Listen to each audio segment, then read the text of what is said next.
Hi everyone, welcome back to new video. So आज हम दोबारा से कंटिन्यू करने वाले ऑपरेटिंग सिस्टम को। सो लास्ट वीडियो में हम लोग क्या स्टार्ट किया था, कुछ सीपीयू शेड्यूलिंग एल्गोरिथम को। तो एक बार रिवाइज कर लेते हैं हम लोगों ने क्या पढ़ा था, और उसके बाद आज के लेक्चर को स्टार्ट करते हैं। तो सबसे पहले एल्गोरिथम जो हम लोगों ने पढ़ा था वो था FCFS, यानी फर्स्ट कम फर्स्ट सर्व। जैसे आएगी जिस ऑर्डर में प्रोसेस आती है उसी ऑर्डर में एग्जीक्यूट होती है। तो अगर इस FCFS के शेड्यूलिंग क्राइटेरिया की हम लोग बात करते हैं तो क्या होता है, स्मॉलेस्ट अराइवल टाइम फर्स्ट, यानी जिसका अराइवल टाइम सबसे कम होगा या ऐसा कहें जो सबसे जल्दी आएगी उसे CPU सबसे जल्दी मिलेगा। अगर इनके दो प्रोसेस एक ही टाइम पे आ जाते हैं तो हम लोग क्या लगाते हैं, स्मॉलेस्ट प्रोसेस ID फर्स्ट, यानी जिसकी प्रोसेस ID सबसे छोटी होगी उससे क्या होगा, सबसे पहला CPU मिल जाएगा। ठीक है, ये कब होगा, जब दोनों का अराइवल टाइम सेम होगा। ठीक है, तो उसके ऊपर हम लोग कुछ क्वेश्चंस किए थे, और उसके बाद फिर दूसरी एल्गोरिथम हम लोगों ने पढ़ी थी। राइट, ठीक है।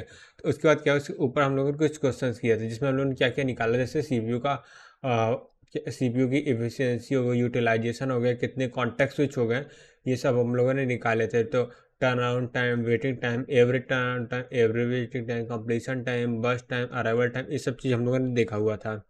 ठीक है, और उसके बाद फिर हम लोगों ने एक प्रॉब्लम देखी थी जो इसमें आ सकती थी। देखो, if at first and last context switch are ignore. ठीक है, ये तो मैंने कॉन्टेक्स्ट स्विच का फॉर्मूला बता दिया था कि non primitive n-1 context switch होते हैं। ठीक है, अब कॉन्वे इफेक्ट की बात करें, if a big process is schedule first then other smaller process will have to wait for long time. ठीक है, कॉन्वे इफेक्ट मतलब क्या होता है, अगर बड़ी प्रोसेस पहले आ गई तो क्या होगा, छोटी प्रोसेस को बहुत लंबे समय तक इंतजार करना पड़ सकता है। जैसे कोई अगर प्रोसेस आ गई जिसका बर्स्ट टाइम 1000 यूनिट टाइम है। ठीक है, अब एक दूसरी प्रोसेस है जो कि 1 यूनिट टाइम है। बस अगर बड़ी वाली जो 1000 यूनिट टाइम वाली प्रोसेस अगर पहले आ जाती है तो एक दूसरी प्रोसेस जिसको सिर्फ 1 यूनिट टाइम एग्जीक्यूट करना, उससे 1000 यूनिट टाइम तक वेट करना पड़ेगा ताकि 1000 यूनिट टाइम हो, उसके बाद उसका नंबर आए। ठीक है, तो इसे कॉन्वे इफेक्ट बोलते हैं। तो इस इफेक्ट का यहाँ पे निगेटिव पॉइंट पड़ता है, मतलब ये कॉन्वे इफेक्ट यहाँ पे प्रॉब्लम है, इसका डिसएडवांटेज है।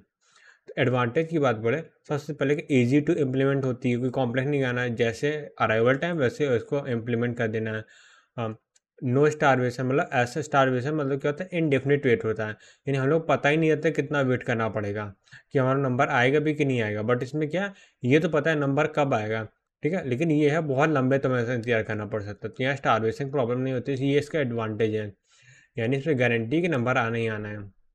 और अगर डिसएडवांटेज की बात करें तो क्या, नो ऑप्शन पर प्रिम्पशन, यानी कि अगर एक बार प्रोसेस आ गई है, सीपीयू प्रोसेस को मिल गया, तो जब तक वो प्रोसेस कंप्लीट नहीं हुआ तब तक उसको सीपीयू डी एलोकेट नहीं हो सकता। ठीक है, और कॉन्वे इफेक्ट मैंने बता दिया है। अब आते हैं, उसके बाद हम लोग पता है शॉर्टेस्ट जॉब फर्स्ट, यानी SJF एल्गोरिथम, उसके बाद हम लोग पढ़ा था जिसमें शेड्यूलिंग क्राइटेरिया का था बस टाइम से, यानी स्मॉलेस्ट जिसका बस टाइम हो उससे पहले सीपीयू मिल जाएगा। ठीक, और अगर टाइप ब्रेकर होता है तो हम लोग FCFS लगा लेते हैं। ठीक है, अब जैसे यहाँ पे देखते हैं, ये हम लोग कुछ क्वेश्चन किया था, ये क्वेश्चन के ऊपर मैं नहीं जा रहा हूँ। ठीक है, अब आते हैं इसके एडवांटेज। एडवांटेज क्या है, इसमें क्या मिनिमम एवरेज वेटिंग टाइम होता है, minimum average turn around time होता है। ठीक है, क्योंकि हम लोग जो है शॉर्टेज जॉब, यानी कि जो प्रोसेस जल्दी एग्जीक्यूट हो रही है उसको पहले हम लोग CPU दे रहे हैं, जिससे क्या होगा, बाकी प्रोसेस कम इंतजार करना पड़ेगा। जैसे FCFS में क्या था, प्रोसेस को कम भी इंतजार करना पड़ सकता है, ज़्यादा भी इंतजार करना पड़ सकता है, डिपेंड करता है प्रोसेस कौन सी प्रोसेस किस समय आ रही है, किस प्रोसेस बस टाइम कितना है, ये सब पे डिपेंड करता है। मतलब उसमें क्या था, प्रोसेस एवरेज देखा जाए तो ज़्यादा इंतजार करना पड़ा था, यहाँ पे क्या है, कम इंतजार करना पड़ रहा है। ठीक है, और इसमें क्या है, बेटर थ्रूपुट इन कॉन्टिन्यू एग्जीक्यूशन, यानी अगर प्रोसेस छोटी प्रोसेस बार बार आती जा रही है तो नंबर ऑफ प्रोसेस जो पर्टिकुलर यूनिट टाइम में ज़्यादा एग्जीक्यूट हो कंपेयर टू FCFS। ठीक है, और अगर इसका डिसएडवांटेज की बात करें, इसमें भी कोई प्रियम्पशन का इम्प्लीमेंटेशन नहीं हो सकता, क्योंकि बस टाइम अच्छा सॉरी सॉरी, हाँ प्रियम्पशन वाला इसमें भी है, मतलब प्रियम्पशन इसमें हो सकता है, उसके लिए क्या है, दूसरे एल्गोरिथम है। तो मैं क्या बोल रहा था, नो प्रैक्टिकल इम्प्लीमेंटेशन, मतलब क्या है, इसका कोई प्रैक्टिकल इम्प्लीमेंटेशन नहीं, क्योंकि हम लोग को बस टाइम पता ही नहीं होता स्टार्टिंग में होगा कितना, तो खाली लॉजिकल है। इससे एक्चुअली हम लोग इम्प्लीमेंट ही नहीं कर सकते, क्योंकि हम लोग पहले नहीं बता सकते ना कौन सी प्रोसेस कितना टाइम लेगी। ठीक है, नो ऑप्शन फॉर प्रीएम्पशन, तो इसमें प्रीएम्पशन का SJF में नहीं होता, पर FJF में अगर प्रीएम्पशन लगा देते हैं वो एक नई एल्गोरिथम पड़ती है जिसको हम लोग आगे आगे देखते हैं। तो फिर उसके बाद क्या होता है, लॉन्गेस्ट प्रोसेस में भी सफ़र स्टारवेशन, इसमें उसमें उल्टा है।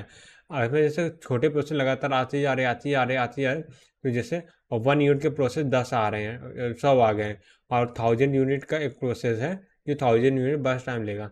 तो हो सकता है 1 यूनिट के जब तक जल्दी जल्दी एग्जीक्यूट तब तक 1000 वालों को इंतजार करना पड़ रहा है।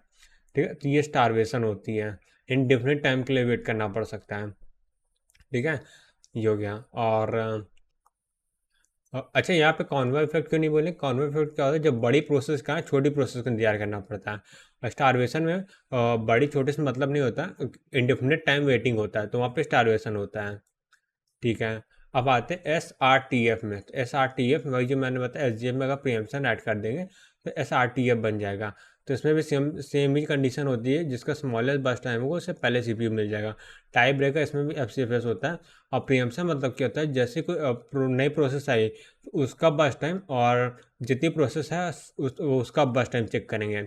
उसमें जो सबसे मिनिमम होगा उसको देंगे। अगर नई प्रोसेस आती है उसका बस टाइम क्या है, जो करेंटली रनिंग प्रोसेस है सीपीयू में उसके बस टाइम से कम है, तो क्या कहेंगे, नई प्रोसेस को सीपीयू दे देंगे और पुरानी प्रोसेस को वापस से मेन मेमोरी में लोड कर लेंगे। ठीक है, तो इसी को प्रीएम्पशन बोलते हैं, या प्रीएम्पशन बोलते हैं। ठीक है, तो उसके बाद हम लोग कुछ क्वेश्चंस वगैरह किए थे, और फिर ठीक है, अब इसका एडवांटेज और डिसएडवांटेज देखते हैं। एडवांटेज की अगर मैं बात करूँ, so minimum average time and turnaround time among all the scheduling. ठीक है, यानी जितने भी हम लोग शेड्यूल पढ़ रहे हैं या पढ़ेंगे, सब में सबसे minimum average waiting time turn around time किसका होता है, एस आर टी एफ का होता है। ये हो गया। और बेटर थ्रूपुट इन कॉन्टीन्यूस रन, यानी बराबर वही सेम चीज़ जैसे एच जी एफ में था, अगर लगातार प्रोसेस छोटी छोटी आ रही जा रही है तो क्या हो रहा है, थ्रूपुट ज़्यादा आ रहा है। ठीक है, और डिसएडवांटेज की बात करें, नो प्रैक्टिकल इम्प्लीमेंटेशन। क्यों? क्योंकि हम लोग को फिर से वही बात है, क्योंकि बस टाइम पहले से पता ही नहीं होता।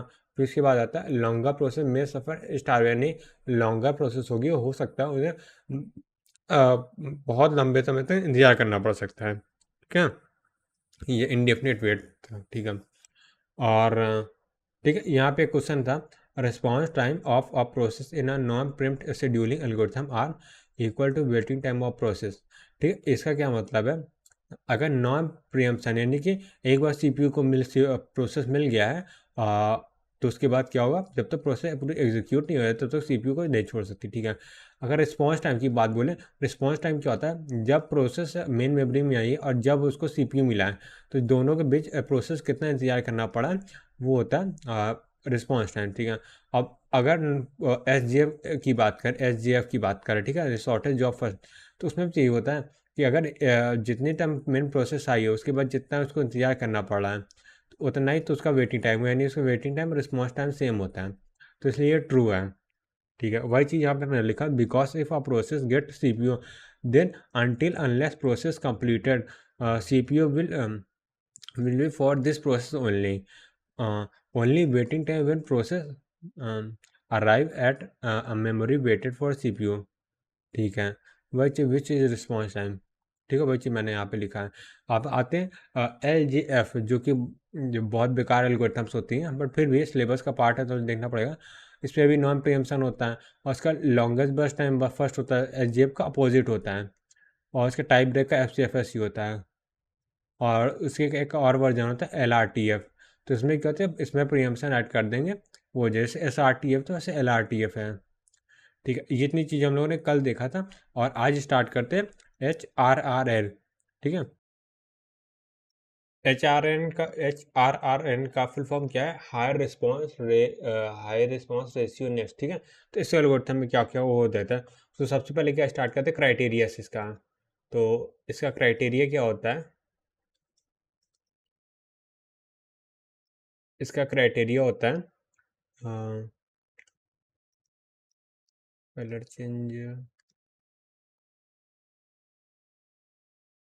हाई या हाईएस्ट रिस्पॉन्स रेशियो फर्स्ट, जैसे कि नाम है वैसे। अब रिस्पॉन्स रेशियो क्या है वो अभी हम लोग देखेंगे। रिस्पॉन्स रेशियो फर्स्ट, ठीक है, F I R S T है। ठीक है। ये चीज़ हो गया। और अगर इन केस क्या बोले टाई ब्रेकर होता है, टाई ब्रेकर क्या है इसमें, टाई ब्रेकर इस बार FCFS नहीं है, इस बार SJF है। ठीक है, यहाँ पे ये पॉइंट ध्यान रखने वाला है। तो अब आते हैं रिस्पॉन्स रेशियो क्या होता है। तो यहाँ पे अगर मैं लिखूँ रिस्पॉन्स रेशियो, रिस्पॉन्स रेशियो क्या होता है, ये होता है, अगर मैं इसका फॉर्मूला लिखूँ W plus S divided by S. ठीक है, इसमें W क्या है, W है वेटिंग टाइम, राइट, ये हो गया।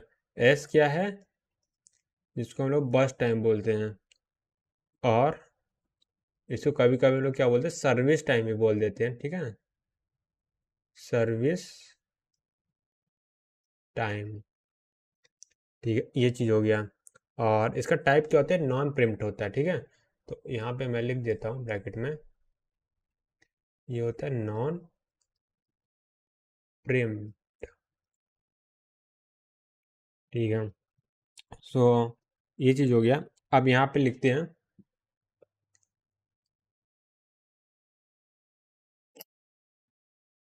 क्वेश्चन से सॉल्व करते हैं। तो एक एग्जांपल ले लेते हैं, और एग्जांपल में लेट से हम लोग पास क्या दिया है, पी दे दिया है, पी दे दिया है, अराइवल टाइम हो गया है, और बस टाइम, और प्रोसेस लेट से P1 है, P2 है, P3 है, P4 है, P5।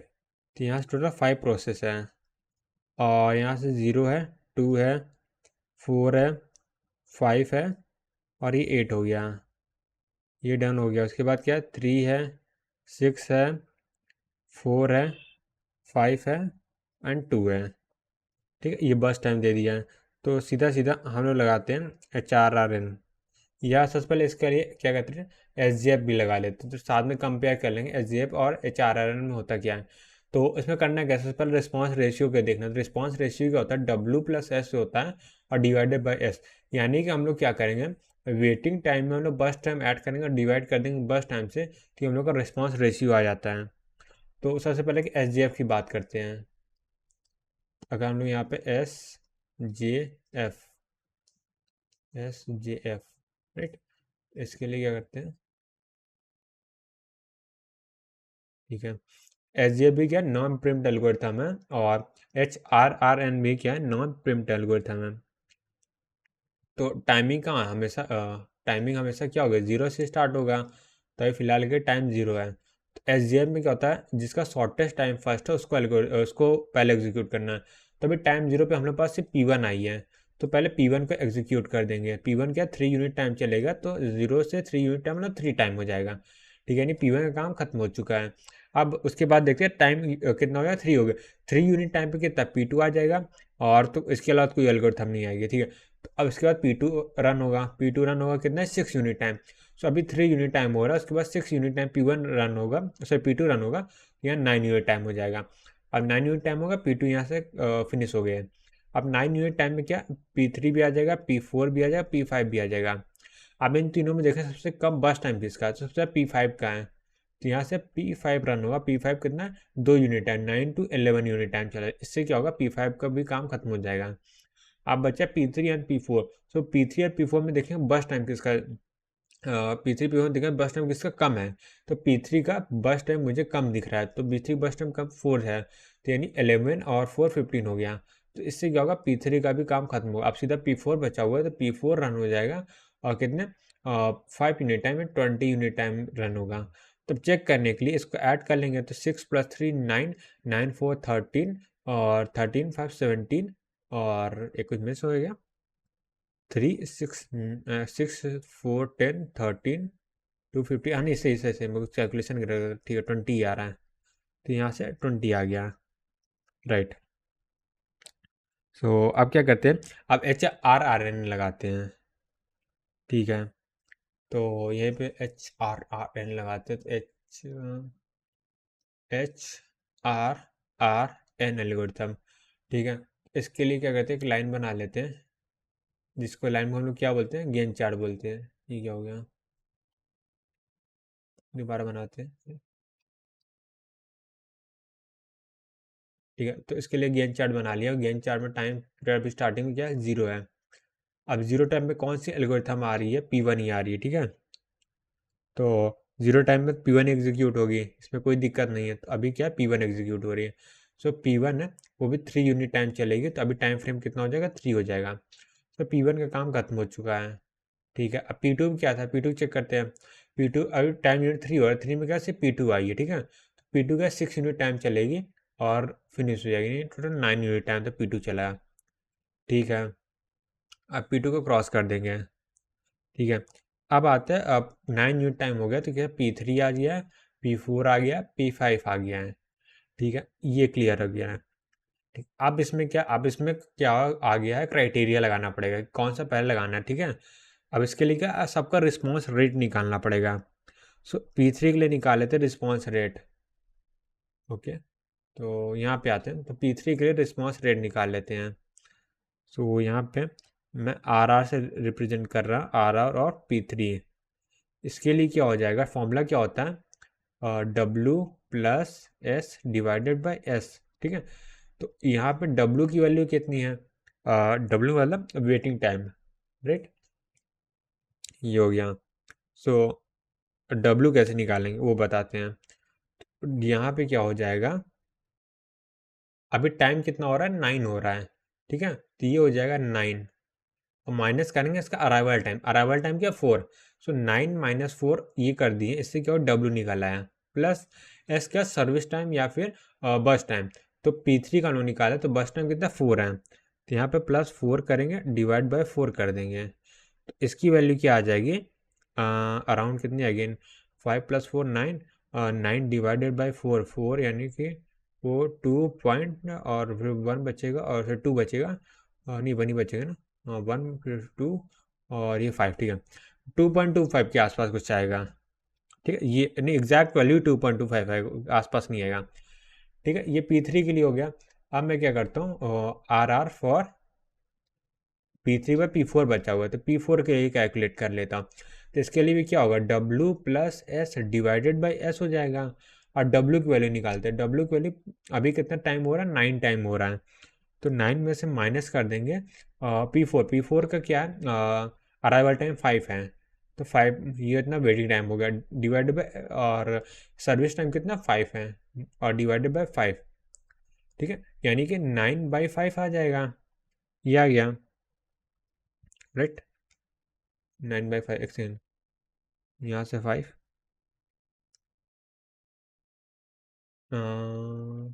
ठीक है, तो इसका आंसर कितना आएगा, और डिवाइड करेंगे 1.2, राइट, ये इतना आएगा।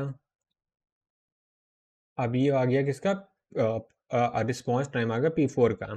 तो अब आता है रिस्पॉन्स टाइम ऑफ P5 का, P5। तो यहाँ पे भी क्या, same formula, W plus S divided by S हो जाएगा। अब यहाँ से सॉल्व करते हैं, तो W की वैल्यू क्या है, W की वैल्यू हो जाएगी 9 माइनस P5 ना, P5 का 8 हो जाएगा। ठीक है, प्लस इसका बस टाइम कितना 2 है, तो यहाँ से भी 2 आ जाएगा, राइट, यानी कि 3/2 यानी 1.5 डायरेक्ट में लिख दे रहा हूँ। ठीक है, यहाँ पे क्या आ गया, 1.5 आ गया। ये जितनी भी चीज़ें हम लोग निकाले हैं, इसको मैं क्या करता हूँ, एक डब्बे में बंद कर देता हूँ, ये डब्बे हटाओ ऐसे ही, ठीक है। सो यहाँ पे मैं ब्लू से लिख देता हूँ, यहाँ पे जो हम रिस्पॉन्स निकाले ये कितना है, एट टाइम, टाइम कितना हो रहा है, 9 हो रहा है, तो 9 यूनिट टाइम पे हम लोगों ने ये वैल्यू निकाली। तो इसके हिसाब से क्या होगा, इसमें क्या हम लोग का हाईएस्ट रिस्पॉन्स रेट निकालना। ठीक है, तो एक वैल्यू 2.25 आई है, एक वैल्यू 1.2 आई, एक 1.5 आया है। ठीक है, तो इसमें सबसे ज़्यादा रिस्पॉन्स रेट कितना, P3 का है, तो हम लोग क्या P3 को एग्जीक्यूट करेंगे इसमें। सो हम लोग क्या P3 को एग्जीक्यूट कर रहे हैं, तो P3 करने यूनिट टाइम चलेगा, 4 यूनिट टाइम चलेगा, तो यहाँ पे 13 आ गया, ये सही है। अब क्या बचा है, P3 का काम भी खत्म हो चुका है, अब बचा है P4, बचा है P5 बचा हुआ है। ठीक है। तो अब मैं नेक्स्ट पेज में सॉल्व कर दे रहा हूँ इसी चीज़ को। तो यहाँ पे हम लोग निकाल रहे हैं response time at time equal to कितना 13 ना। हाँ, टाइम 13 है। ठीक है। अब यहाँ पे निकालना है दो चीज़ का, रिस्पॉन्स रेट ऑफ P4 निकालना है और यहाँ से रिस्पॉन्स रेट ऑफ P5 निकालना है। ठीक है। अब रिस्पॉन्स रेट ऑफ P4 कैसे निकलेगा, उसके लिए फॉर्मूला तो वही लगेगा, W plus S divided by S हो जाएगा। ठीक है, W plus S divided by S हो गया। तो ठीक है, अब यहाँ पे W की वैल्यू कितनी हो जाएगी 13 माइनस P4 का अराइवल टाइम कितना है 5 है। तो 13 माइनस 5 और प्लस इसका बस टाइम कितना है, बस टाइम कहाँ गया 5 है, और तो 5 डिवाइडेड बाई 5 आ जाएगा। इसकी वैल्यू कितनी हो जाएगी 13 माइनस 5 8 आ जाएगा। राइट, हाँ ठीक, 8 आएगा। ठीक, 8 5 13 होता है, प्लस 5 डिवाइडेड बाई 5 आ गया। अब यहाँ से क्या 8 और 5 कितना 13 आ जाएगी, या तो मैं डायरेक्टली लिख देता हूँ ना, 5 से 5 क्रॉस हो गया 13 बाई 5 आएगा। 13 बाई 5 आया तो ये आ जाएगा 2.6 आएगा। ठीक है। अब यहाँ पे थोड़ा सा नीचे से लिखते हैं इसको। अब हम लोग निकाल के आ रहे हैं रिस्पॉन्स टाइम ऑफ P5। तो फॉर्मूला क्या है इसके लिए, W plus S divided by S. और ठीक है, अब इसके लिए क्या है, W की वैल्यू क्या आ जाएगी 13 माइनस, अब इसका अराइवल टाइम कितना 8 आ जाएगा। सो 13 माइनस 8 आ गया, प्लस इसका बर्स्ट टाइम कितना है 2 आ जाएगा। तो 2 डिवाइडेड बाई 2 आ गया। राइट, तो 13 माइनस 8 या 13 माइनस 6 बोले तो 7 बाई 2 आ जाएगा, और इसकी वैल्यू क्या आ जाएगी 3.5 आएगी समथिंग। राइट, यहाँ से 2.6 और 3.5 आ रहा है। अब इसको क्या करते हैं, इसमें फिल कर देते हैं। अब तो ठीक है, फिल क्या करना है, तो इसके हिसाब से क्या P4 विन कर रहा है। ठीक है, तो इसके हिसाब से हम लोग P4 को रन कराएंगे। तो P4 कैसे रन होगा, यहाँ पे मैं P4 लिख दे रहा हूँ। अभी टाइम कितना 13 हो रहा है, तो 13 टाइम के बाद P4 रन होगा, तो यहाँ पे 5 यूनिट टाइम रन होगा। तो कितना आ जाएगा 13 प्लस 5 18 आ गया। ठीक है, ये हो गया, यानी P4 का भी काम खत्म हुआ। अब सिर्फ P5 बचा, तो डायरेक्टली P5 रन करा देंगे और यहाँ पे 20 यूनिट टाइम हो जाएगा। तो ये ऐसे क्या होगा HRN के एल्गोरिथम में हम लोग एग्जीक्यूट करते हैं। ठीक है, ये हो गया। अब क्या करते हैं, अगले एग्जाम्पल की ओर बढ़ते हैं। अब एक और एग्जाम्पल ले लेते हैं। तो इस बार क्या एग्जाम्पल हम लोग के पास दिया गया, तो ये अभी हम लोग का एक एग्जाम्पल है, और इसमें क्या हम लोग का P दिया गया है, अराइवल टाइम दे दिया गया है, बस टाइम दे दिया गया। ठीक है, अच्छा ये बन गया तो इससे क्या होगा, completion time, turn around time, waiting time, ये सब कैलकुलेट हो जाएगा। ठीक है, तो मैं कैलकुलेट नहीं कर रहा हूँ। ठीक है, तो यहाँ पे लेट से P1 प्रोसेस है, P2 प्रोसेस है, P3 प्रोसेस है, P4 प्रोसेस है, P5 प्रोसेस है, और अराइवल टाइम क्या है 0 है, 1 2 3 0 1 2 और 4 है। और यहाँ पे अच्छा सिर्फ 4 ही प्रोसेस, P5 प्रोसेस नहीं, 4 प्रोसेस है। ठीक है, और यहाँ पे कितना 3 है, और यहाँ 6 है, और 5 है, और 4 है। ठीक, ये चीज़ हो है। तो सिंपल सा डायरेक्टली हम लोग क्या करते हैं HRRN एल्गोरिथम लगाते हैं, और उसके लिए क्या करते हैं गैंट चार्ट बना लेते हैं। सो यहाँ पे मैं लाइन बना देता हूँ गैंट चार्ट के लिए, नीचे एकदम स्मॉल सी 4 एल्गोरिथम में हो जाएगा। ठीक है, तो अभी टाइम फ्रेम के अकॉर्डिंग टाइम कितना हो रहा होगा 0 हो रहा है स्टार्टिंग में। ठीक है, 0 टाइम पे कौन से हम लोग पास P1 है जो कि 3 यूनिट टाइम चलेगी, तो P1 हम लोग का 3 यूनिट टाइम रन हुई, टाइम फ्रेम में टाइम फ्री हो गया, और यहाँ से P1 को क्रॉस कर देंगे। अब टाइम 3 हो गया, तो यानी हम लोग पास P2 है, P3 है, P4 अभी आई नहीं है। तो अब P1 अच्छा P2 और P3 में लोग चेक करना है कि कौन से किसका रिस्पॉन्स टाइम के सबसे ज़्यादा है। ठीक है, तो एट टाइम कितना, अभी कितना हुआ 3, अभी टाइम 3 हो रहा है। अब इसके लिए क्या है, रिस्पॉन्स टाइम निकालना है। तो रिस्पॉन्स रेशियो निकालना, sorry, response ratio of P2 कितना हो जाएगा वो निकालना है, और वो कितना होगा W plus S divided by S. तो यहाँ से W की वैल्यू कितनी आ जाएगी 3 माइनस अराइवल टाइम कितना है 1 है। ठीक है, प्लस इसका एस कितना है 6 है, और यहाँ पे भी 6 आ जाएगा। ठीक है, यहाँ से 3 माइनस 1 2 यानी 8 डिवाइडेड बाई 6 आएगा, राइट। ये 1 कितना आ जाएगा, अगर मैं इसे कैलकुलेट करूँ तो 2 बचेगा और 2 आ जाएगा, ऑलमोस्ट 2 आ जाएगा, राइट। नहीं 2 नहीं, 20 हो जाएगा ना, तो 18 हो जाएगा, या 3 बचेगा। ठीक है, ये हो गया। अब रिस्पॉन्स रेशियो ऑफ P3 निकालते हैं। तो यहाँ से रिस्पॉन्स रेशियो ऑफ P3 कितना हो जाएगा, W plus S divided by S हो गया। अब यहाँ W की वैल्यू क्या वो देखते हैं। सो W की वैल्यू हो जाएगी 3 है, अभी करेंट टाइम और अराइवल टाइम कितना 2 है। अब यहाँ से प्लस इसका बस टाइम कितना 5 है, डिवाइडेड बाई 5 हो जाएगा, तो इसकी वैल्यू कितनी आ जाएगी 1 आ जाएगी, यानी कि 6/5 आ जाएगा। ये तो 1.2 आ रहा है, तो इसके हिसाब से क्या P2 विन होता है, 1.3 इज ग्रेटर देन 1.2। अब यहाँ पे P2 रन हो जाएगा। सो P2 रन हो गया, और ये कितने यूनिट टाइम तक, 6 यूनिट टाइम तक चलेगा, टाइम फ्रेम में टाइम 9 हो जाएगा। अब टाइम 9 हो गया, तो यहाँ से क्या हो जाएगा, P2 क्रॉस हो जाएगा, और यहाँ से P4 भी आ जाएगा। अब P4 आ गया, P3 है, तो P4 और P3 में लड़ाई होने वाली है। तो अब देखते हैं इसमें से कौन जीतता है। तो अभी क्या हो रहा है, टाइम फ्रेम में कितना टाइम हो रहा है, 9 हो रहा है। हम लोग घड़ी में देखा 9 बज गए हैं, अब 9 बजे लड़ाई होने वाली P3 एंड P4 की। सो रिस्पॉन्स रेशियो की बात करेंगे P3 की। सो P3 का रिस्पॉन्स रेशियो कितना आ जाएगा, W plus S divided by S आ गया। तो अब W की वैल्यू कितनी वो देखते हैं। W की वैल्यू का 9 माइनस P3 का अराइवल टाइम कितना 2 आ जाएगा, प्लस P3 का क्या बोल सकते हैं बस टाइम कितना 5 है। तो यहाँ से 9 माइनस 2 7 आ जाएगा, राइट। तो 7 प्लस 5 13 आ गया, 13/5 आ गया। ठीक है, यही आएगा 5 और 7 13। ठीक है, ये ठीक है, और ये 2.6 आ गया, राइट, ये चीज़ हो गया। अ, तो सही सही 12 होता है ना, माई बैड माई बैड, मैं क्या कैलकुलेशन कर रहा हूँ, 7 3 हाँ 12। तो यहाँ से आ जाएगा, ऐसे मैं क्रॉस करके लिख दे रहा हूँ, तो ये आ जाएगा 2 पॉइंट कितना आ जाएगा 4 आ जाएगा, हाँ माई बैड। तो ये 2.4 आ गया। अब रिस्पॉन्स रेशियो ऑफ किसका निकाल लेते हैं, P4 का निकालते हैं। तो यहाँ से भी same formula W plus S divided by S आ गया। तो यहाँ पे कितना 9 माइनस अराइवल टाइम 4 है, प्लस बस टाइम 4 डिवाइडेड बाई 4 आ जाएगा। तो यहाँ से 9/4 आ जाएगा, और इसकी वैल्यू कितनी हो जाएगी 9/4।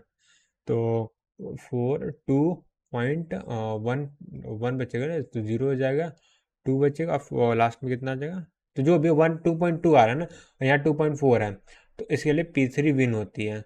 यानी P1 रन होगा, P2 रन होगा, और उसके बाद कौन सा आ जाएगा, P3 आ जाएगा। सो P3 रन हो रही है, और कितने यूनिट टाइम P3 रन होगा, 5 यूनिट टाइम, यानी कि 14 टाइम हो जाएगा। अब यहाँ से क्या होगा, P3 क्रॉस हो गई, तो अब से क्या बचा, P4 बचा। तो P4 में कोई दिक्कत नहीं है, सीधा P4 रन कर देंगे, और अभी टाइम कितना हो जाएगा, 18 यूनिट टाइम हो जाएगा। ठीक, इन सबको ऐड करेंगे तो 3 + 6 9, 9 5 14, 14 और 4 कितना हो जाएगा, 19 आ जाएगा। सो एक सेकेंड, 19, अच्छा हाँ 18 है, मैं बैठ। ठीक है, ये हो गया हम लोग का कौन सा, HRRN एल्गोरिथम। अब आते हैं प्रायोरिटी बेस्ड एल्गोरिथम, एक नए एल्गोरिथम हम लोग पढ़ने वाले हैं, जिसके लिए हम लोग लिखेंगे प्रायोरिटी बेस्ड एल्गोरिथम। ठीक है, इसका नाम ही प्रायोरिटी बेस्ड एल्गोरिथम है। तो इसका शेड्यूलिंग क्राइटेरिया क्या होगा, जैसे नाम सजेस्ट कर रहा है वैसे शेड्यूलिंग क्राइटेरिया भी होगा। तो इसके लिए शेड्यूलिंग क्राइटेरिया शेड्यूलिंग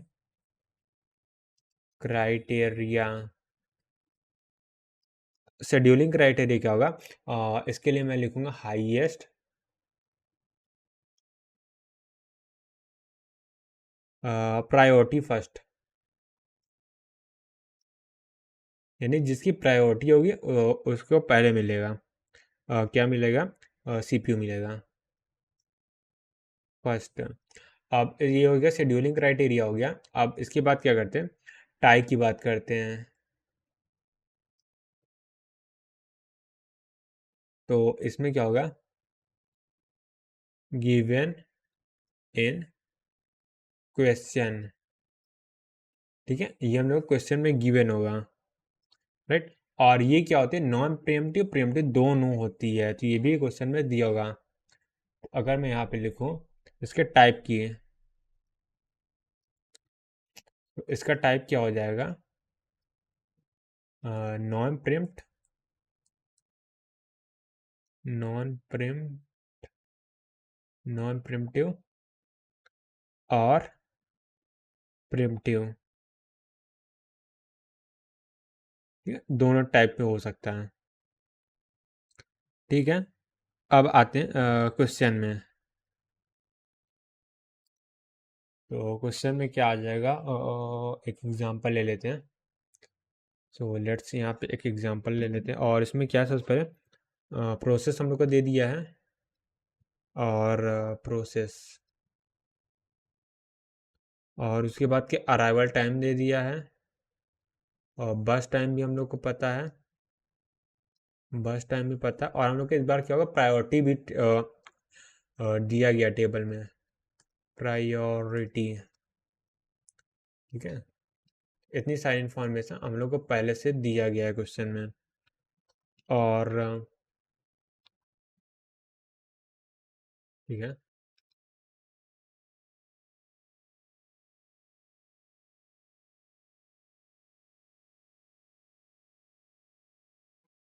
और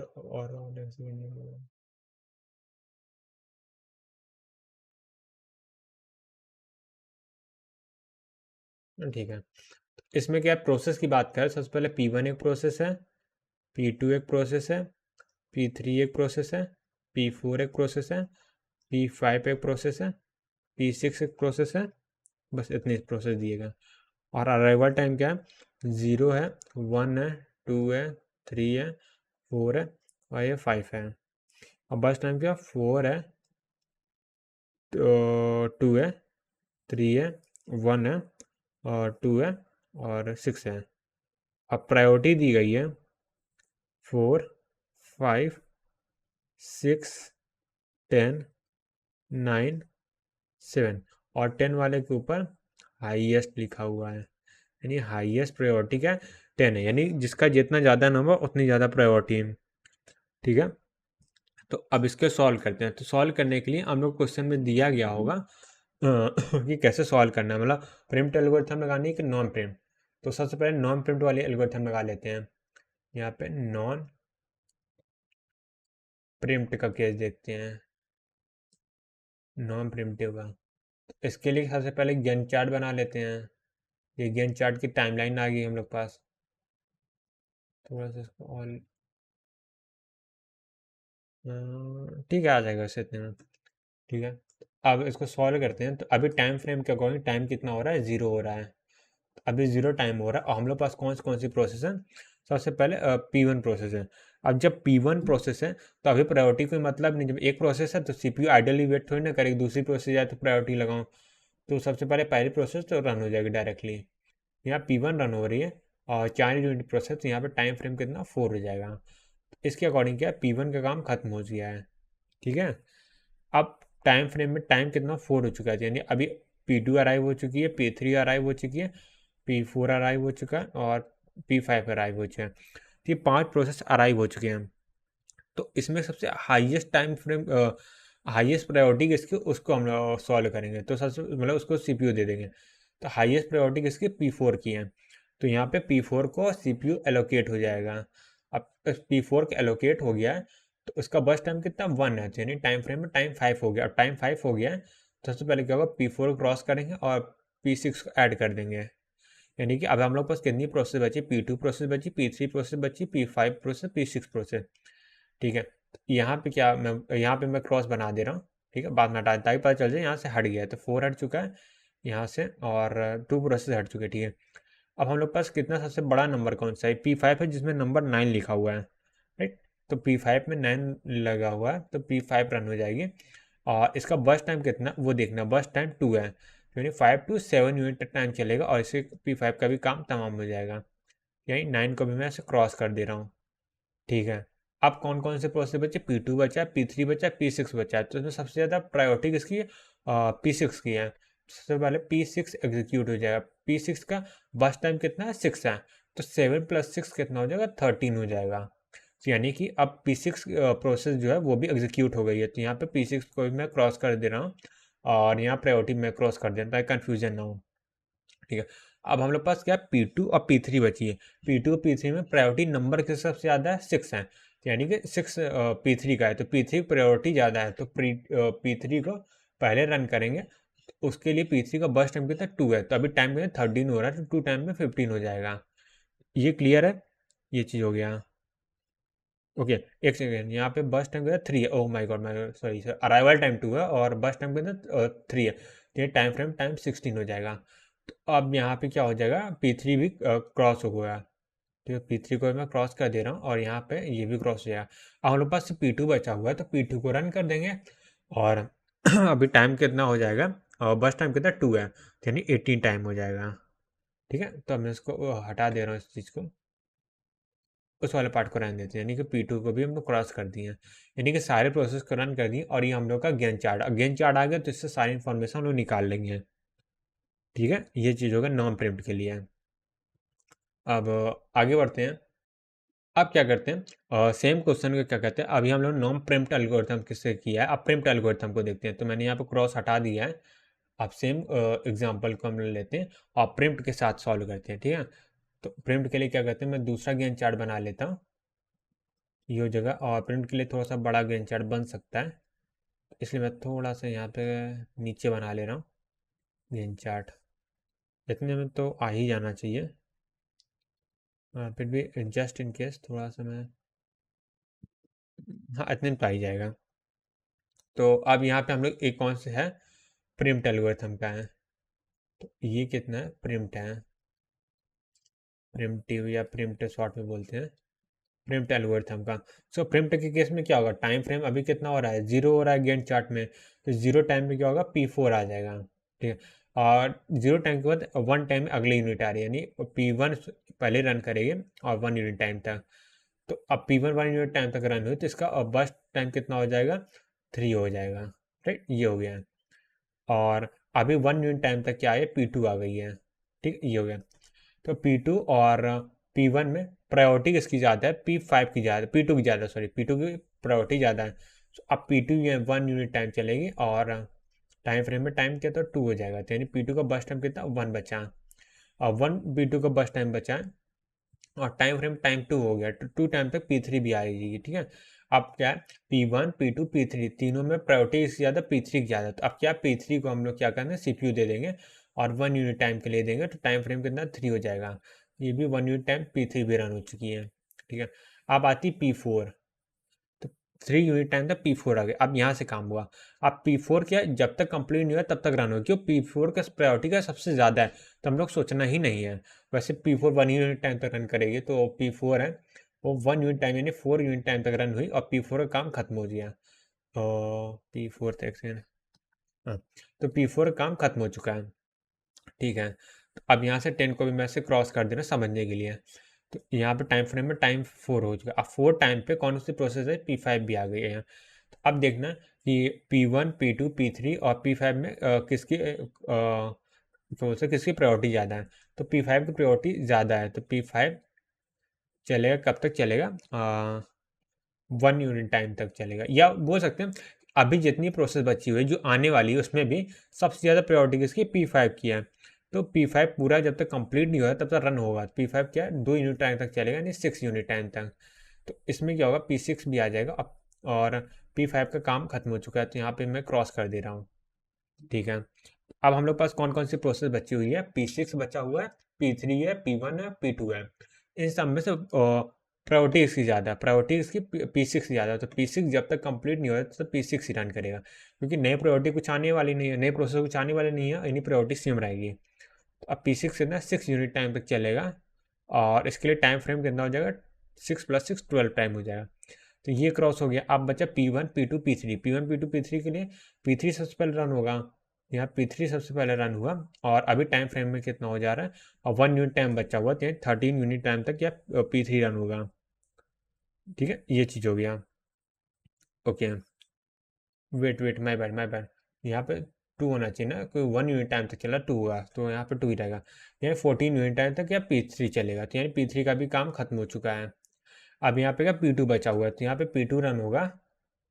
ठीक है, P2 रन होगा, P2 प्रायोरिटी ज़्यादा है, तो यहाँ पे 1 यूनिट टाइम तो 15 तक P2 रन होगा, तो यहाँ पे P2 को भी काम खत्म कर दे। अब P1 के अंदर 3 यूनिट टाइम तक P1 रन हो जाएगा।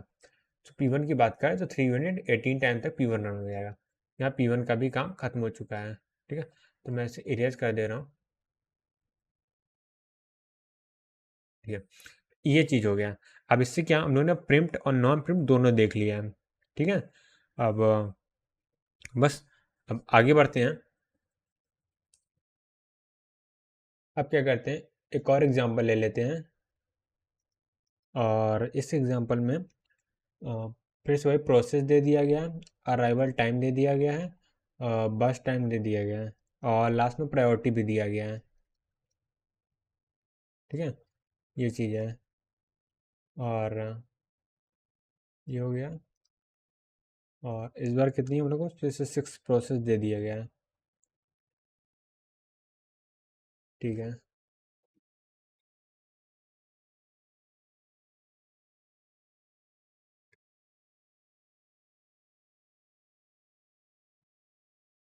तो यहाँ पे प्रोसेस मैं फिल कर देता हूँ।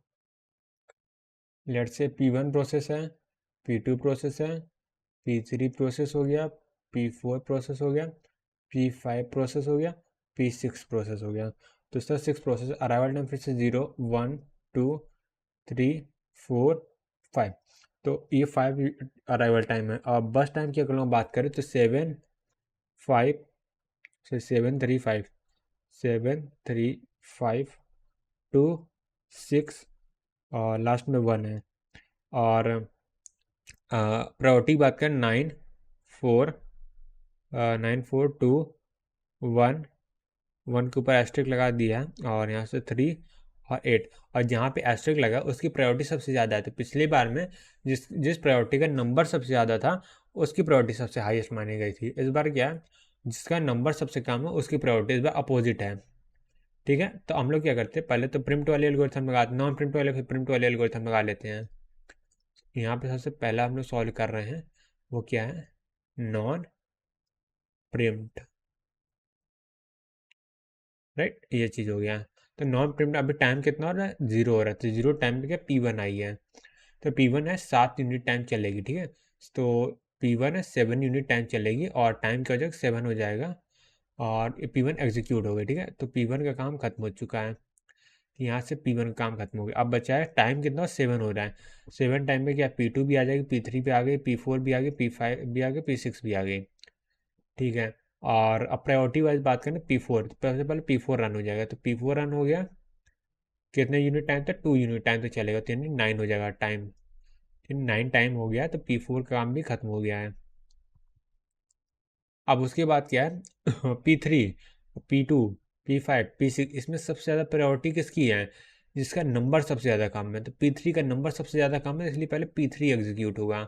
अब P3 का बस टाइम कितना है, 5 यूनिट टाइम है, तो अभी 9 टाइम हो रहा है, 5 ऐड कर देंगे तो 14 टाइम हो जाएगा। तो इससे क्या होगा, P3 भी कंप्लीट हो गया, और यहाँ से इसको रिमूव कर देंगे। अब इसके बाद देखेंगे प्रायोरिटी सबसे ज़्यादा कम किसकी है, तो प्रायोरिटी सही, प्रायोरिटी का नंबर सबसे कम किसका है, तो उसकी सबसे ज़्यादा प्रायोरिटी होगी, तो प्रायोरिटी क्या है, 5 P5 की है, तो P5 रन होगा। अब कितने यूनिट टाइम रन होगा, 6 यूनिट टाइम, क्यों, इसका बस टाइम कितना, 6 यूनिट है, तो 14 टाइम हो रहा है, नहीं 6 टाइम चलेगा तो 20 आ जाएगा।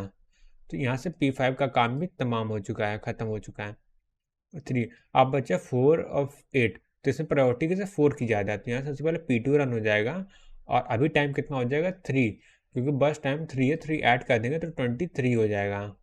राइट, और लास्ट में कौन सा P6 बचा हुआ है ना, तो P6 है, और ये कितने यूनिट टाइम तक रन होगा, 1 यूनिट टाइम में, तो 24 टाइम हो जाएगा।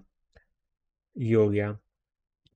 ओके, तो ये चीज़ है, मैंने कहीं कोई गलती नहीं की, मैं चेक कर लेता हूँ। तो एरर को चेक कर लेते हैं। अब चेक कैसे करेंगे, सिंपल सी बात है, मैं इसको इरेज कर दे रहा हूँ यहाँ से।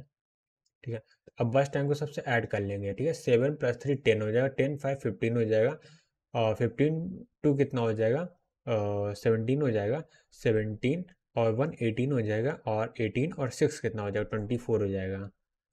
राइट, ये क्लियर है। तो 7 3 5 2 6 1 है। ठीक है, अब आते हैं नॉन प्रिम्प्ट एल्गोरिथम में। सो मतलब नॉन प्रिम्प्ट, सॉरी, हाँ, नॉन प्रिम्प्ट हो गया था, अब प्रिम्प्ट एल्गोरिथम की बात करते हैं। तो यहाँ पे मैं हेडिंग डाल लेता हूँ प्रिम्प्ट एल्गोरिथम ना। तो यहाँ पे प्रिम्प्ट का केस देख लेते हैं, प्रिम्प्टिव। इस केस में क्या होगा, सबसे पहले क्या करते हैं, कितने में आ जाना चाहिए। ओके, तो यहाँ पे क्या आएगा,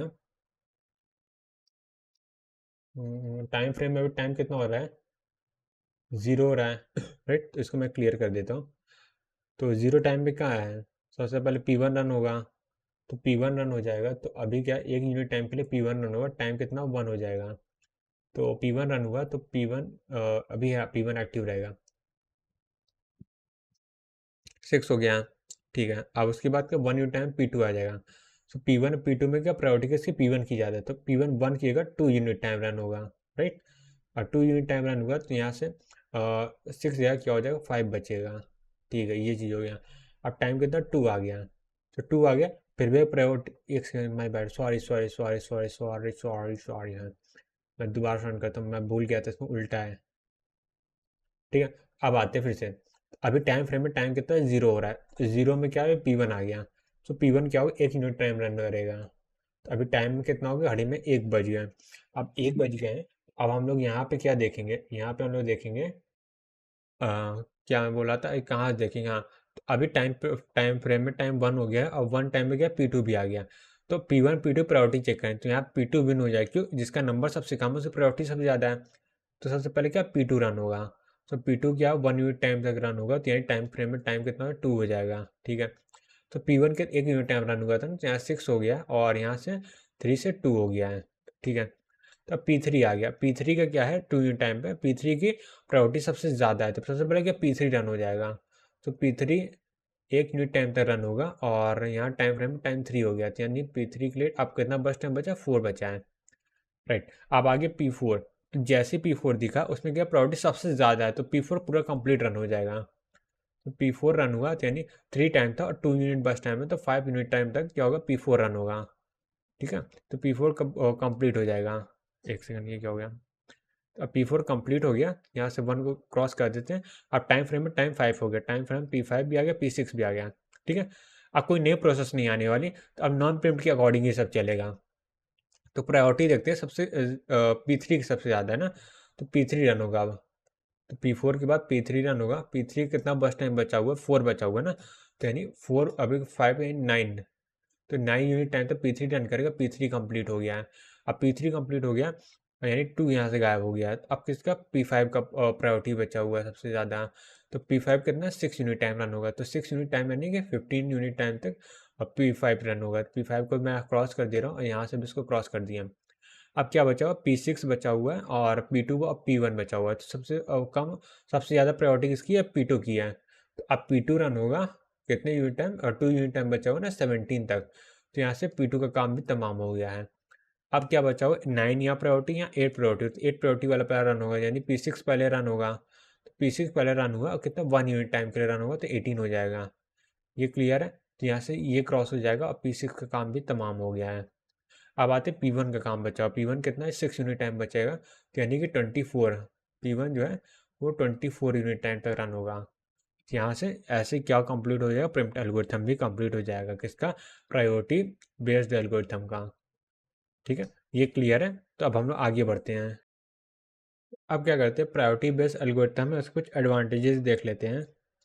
तो यहाँ पे एडवांटेजेस की अगर मैं बात करूँ, तो पहला एडवांटेजेस क्या हो जाएगा, better response for real time situation.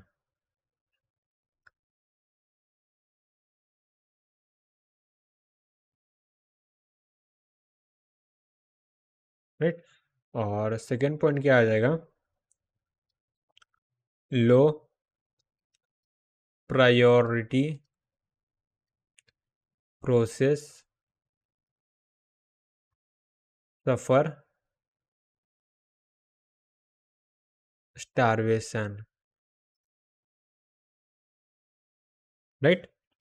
ये चीज़ें हो गई। तो मतलब पहला क्या है, जैसे रियल टाइम में क्या होता है, हर प्रोसेस की इक्वल प्रायोरिटी नहीं होती। कोई प्रोसेस हम लोग के लिए कुछ काम ज़्यादा इंपॉर्टेंट होता है, कुछ काम कभी आज हुआ कल हुआ देर से कोई फ़र्क नहीं पड़ता। तो वही चीज़ बोला कि यहाँ पर रियल टाइम में हम लोग क्या कर रहे हैं, इसको कंट्रोल कर सकते हैं, ठीक है। यानी कि रियल टाइम का रिस्पॉन्स रेशियो बहुत ज़्यादा है इसका, क्योंकि हम लोग कंट्रोल कर सकते हैं ना किस प्रोसेस को पहले एग्जीक्यूट करना है, किसको बाद में एग्जीक्यूट करना है। अब बट सेकेंड पॉइंट क्या आता है, लो प्रायोरिटी प्रोसेस में सफर स्टारवेशन, इसका डिसएडवांटेज ये हो जाएगा। तो लो प्रायोरिटी प्रोसेस मतलब जैसे यहाँ पे सबसे ज़्यादा प्रायोरिटी किसकी थी, 1 की थी, और सबसे कम प्रायोरिटी 9 की थी। बट हो सकता है मल्टीपल प्रोसेस आए जिनकी प्रायोरिटी 9 से कम हो, तो 9 प्रायोरिटी वाले को स्टारवेशन का सामना करना पड़ सकता है ना। तो वही चीज़ इसमें लिखा हुआ है, ठीक है, कि इंडेफिनिट वेट, कुछ कंफर्म पता नहीं होता कितना टाइम तक हम लोग को तैयार करना पड़ेगा, इसलिए स्टारवेशन है। तो अब ये प्रॉब्लम है, तो इसका सोल्यूशन क्या हो सकता है, अगर मैं बताऊँ स्टारवेशन जो यहाँ पे हुआ है, इसका सोल्यूशन की अगर मैं बात करूँ, इसको कैसे सॉल्व करते हैं, इसको सॉल्व करने के लिए कुछ टेक्निक्स होती हैं। तो इसका मैं अगर यहाँ पे सोल्यूशन प्रोवाइड करूँ, वो क्या हो जाएगा, सोल्यूशन क्या हो जाएगा, वो अगर मैं लिखूँ, सो इसको मैं कैसे बताऊँ, इसका सोल्यूशन, इसका सोल्यूशन क्या होता है, एजिंग होता है, राइट। एजिंग मतलब इसमें क्या होता है, जो प्रायोरिटी होगी ना उसी को हम लोग चेंज कर देंगे। जैसे कोई बहुत ज़्यादा प्रायोरिटी वाला बार बार नहीं आता, तो डायनेमिक प्रायोरिटी यूज़ कर लेंगे, with dynamic priority, with dynamic priority of process, ठीक है। यानी कि यहाँ पे क्या प्रायोरिटी जो फिक्स है, बट अगर किस ऐसी कोई एल्गोरिथम हम लोग लगा दी जिससे क्या होगा, प्रायोरिटी जो है डायनामिक हो जाए, जो रन टाइम हम लोग चेंज कर सके प्रायोरिटी को, तो उससे क्या होगा, हम स्टारवेशन की प्रॉब्लम से काफ़ी हद तक बच सकते हैं, ठीक है। तो ये था ऑल अबाउट, क्या बोल सकते हैं हम लोग, प्रायोरिटी बेस्ड एल्गोरिथम। तो अब इसके बाद हम लोग नई एल्गोरिथम पढ़ने वाले हैं जिसका नाम है, जो कि बहुत ज़्यादा इंपॉर्टेंट एल्गोरिथम है, राउंड रॉबिन एल्गोरिथम, राइट, जिसको आरआर के नाम से फेमस है। और ये प्योरली क्या है, non sorry purely pre-emptive algorithm है। इसको मैं यहाँ पे लिखो, प्रिएम्प्टिव एल्गोरिथम में लिख रहा हूँ, तो प्योरली प्रिएम्प्टिव एल्गोरिथम है। और मैं शेड्यूलिंग क्राइटेरिया की इसकी बात करूँ, तो वो क्या होगा, अराइवल टाइम, इसमें एक क्वांटम टाइम होता है, उसके बेसिस में होता है। सो यहाँ पे मैं अगर शेड्यूलिंग क्राइटेरिया लिखूँ, शेड्यूलिंग क्राइटेरिया वो होता है किसके बेसिस पे, arrival time, arrival time, arrival time and इसमें एक टर्म होता है क्वांटम टाइम, क्वांटम टाइम। तो दोनों के बेसिस पे ही हम लोग क्या करते हैं, इसको सॉल्व करते हैं, ठीक है। ये चीज़ हो इसमें वो नहीं होता, क्या बोलूँ, टाई ब्रेकर नहीं होता, इनकेस टाई ब्रेकर होता है तो इसी में सॉल्व हो जाता है, ठीक है। ये चीज़ है। तो अब आते हैं एल्गोरिथम को एग्जांपल लेके, ठीक है। तो यहाँ पे एक एग्जांपल लेते हैं और उसे समझते हैं कि आरआर एल्गोरिथम को कैसे सॉल्व करते हैं, ओके। ठीक है। तो यहाँ पे क्या प्रोसेस हम लोग को दिया गया है, और अराइवल टाइम है और बस टाइम दिया गया है हर बार की तरह, ये इन्फॉर्मेशन हम लोग को दिया गया है। और ठीक है, और प्रोसेस कितने जो 4 प्रोसेस दिया गया है, P1 है, P2 है, P3 है, P4 है। अराइवल टाइम सबका क्या है, 0000 है।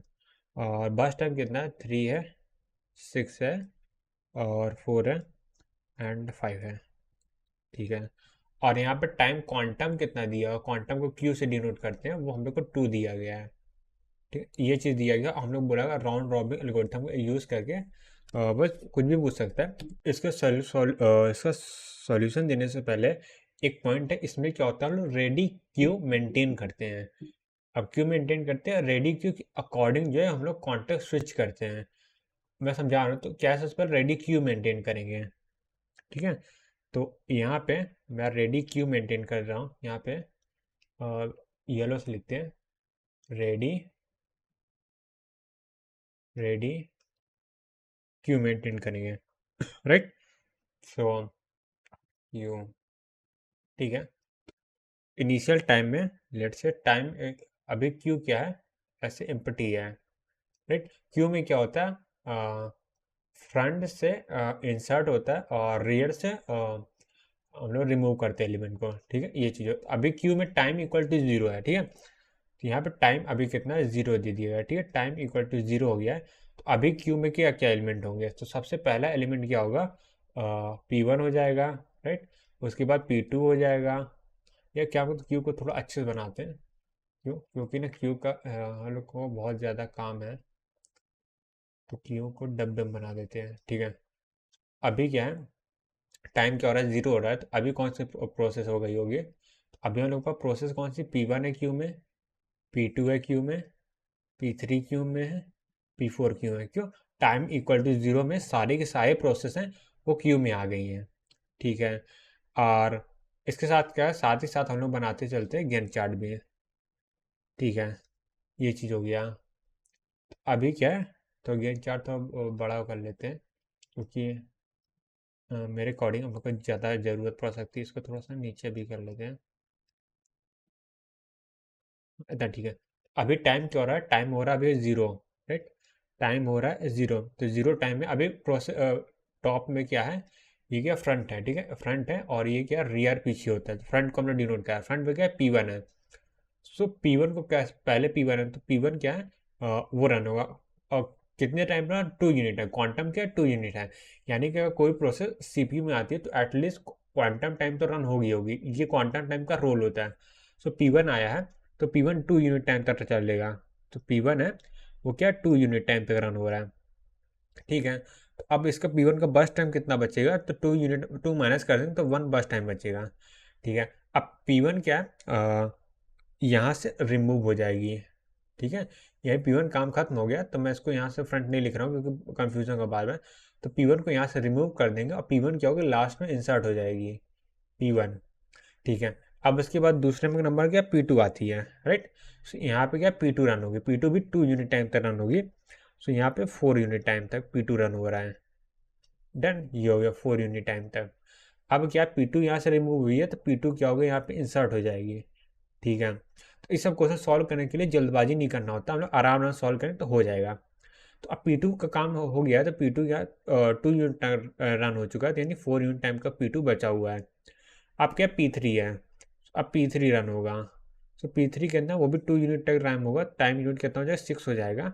और P3 को यहाँ से रिमूव करके P3 को यहाँ पे इंसर्ट कर देंगे, P3 रियर से इंसर्ट हो गए। अब P3 2 यूनिट टाइम से रन किया, 2 माइनस कर देंगे तो यहाँ पे 2 बचेगा। अब इसके बाद क्या, P4 है। सो P4 यहाँ पे आ जाएगा और यहाँ पे टाइम कितना हो जाएगा, 8 हो जाएगा। और P4 पे यहाँ से कितना, 3 माइनस कर देंगे, अच्छा 2 माइनस कर देंगे, 3 आ जाएगा। अब P4 यहाँ से रिमूव हो गया, P4 यहाँ पे इंसर्ट हो जाएगा, ये हो गया। अब टाइम कितना, 8 हो रहा है। अब इसके बाद क्या, फिर से P1 आ गया, राइट। अब देख रहे हैं, इसी का राउंड राउंड बोलते हैं। एक प्रोसेस पर्टिकुलर टाइम में रन हो रही है, फिर कॉन्टेक्स्ट स्विच हो रहा है, कॉन्टेक्स्ट स्विच हो रहा है, अब घूम के फिर से वही लूप में चल रहा है, तो इसीलिए राउंड रॉबिन इसे बोलते हैं, या राउंड राउंड राउंड एग्जीक्यूटर, यानी सारे प्रोसेस को इक्वली क्या कर रहे हैं, सॉल्व कर रहे हैं, ठीक है। तो अब क्या करना है, अब क्या, अगली बार P1 प्रोसेस है, तो P1 प्रोसेस है, वो भी 2 यूनिट टाइम रन करनी चाहिए। बट यहाँ पे क्या, बस टाइम एक ही बचा है, तो इस बार क्या होगा, एक ही यूनिट टाइम रन होगी, P1 ये 9 यूनिट टाइम रन हो गया, फिनिश हो जाएगी, ठीक है। तो यहाँ P1 फिनिश हो गई है, तो P1 का काम खत्म हो गया, P1 का क्वांटम कितना, जीरो हो गया है, ठीक है। जब क्वांटम जीरो हो जाता है तो इस प्रोसेस को हम लोग रिमूव कर देते हैं क्यू से। आपसे क्या क्यू बचा, P2 बचा, P3 बचा, P4 बचा। अब क्या, P2 रन होगा, ठीक है। अब यहाँ पे क्या है, P2 रन होगा। सर P2 कितने टाइम बचा है, 4 यूनिट टाइम, तो टू अभी चलेगा, तो 11 यूनिट टाइम तो P2 रन हुआ, तो अब यहाँ पे टाइम कितना, 2 बचा है। सो P2 को यहाँ से रिमूव करके लास्ट में इंसर्ट कर देंगे P2 को, ठीक है। ये हो गया, अभी 11 टाइम हो रहा है, यहाँ से 1 1 है। अगला क्या P3 है, सो P3 है वो 2 यूनिट टाइम, ये टाइम के अंदर 13 हो गया, तो यहाँ से P3 का काम भी खत्म हो गया है। अब P3 यानी P1 का काम खत्म हो गया, P3 का काम खत्म हो गया। अब यहाँ से P3 को रिमूव कर देंगे। अब दोबारा P3 का टाइम बस टाइम 0 हो गया, तो उसको अब इंसर्ट नहीं करेंगे क्यू में। अब आ गया P4, है ना। P4 के अंदर यूनिट टाइम रन करेगा, 2 यूनिट टाइम रन करेगा, यहाँ 15 हो जाएगा, और यहाँ से 1 बचेगा P4 का यूनिट, तो P4 को यहाँ से रिमूव करेंगे और यहाँ पे इंसर्ट कर देंगे रियर में। ठीक है, अब कितना बचा, P2 टाइम बचा, तो P2 टाइम में सर P2 प्रोसेस बचा।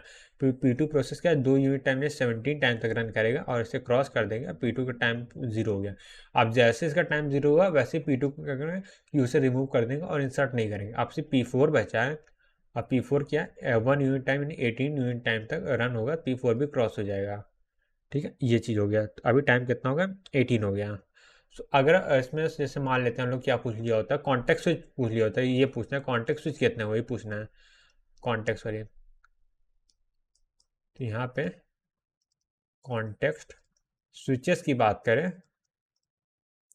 वो कितने हो गए, तो यहाँ से कितना स्विच हुआ यहाँ से 1 2 3 4 5 6 7 8 एंड 9, राइट।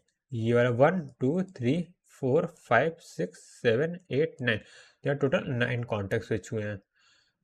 ठीक, ठीक है, ठीक है। अब आगे बढ़ते हैं, तो ये चीज़ हो गया।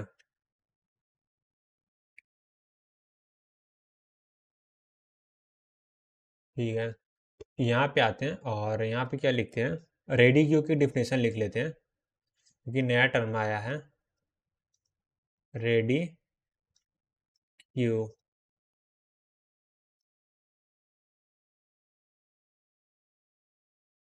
तो रेडी क्यू क्या है, ऑल प्रोसेस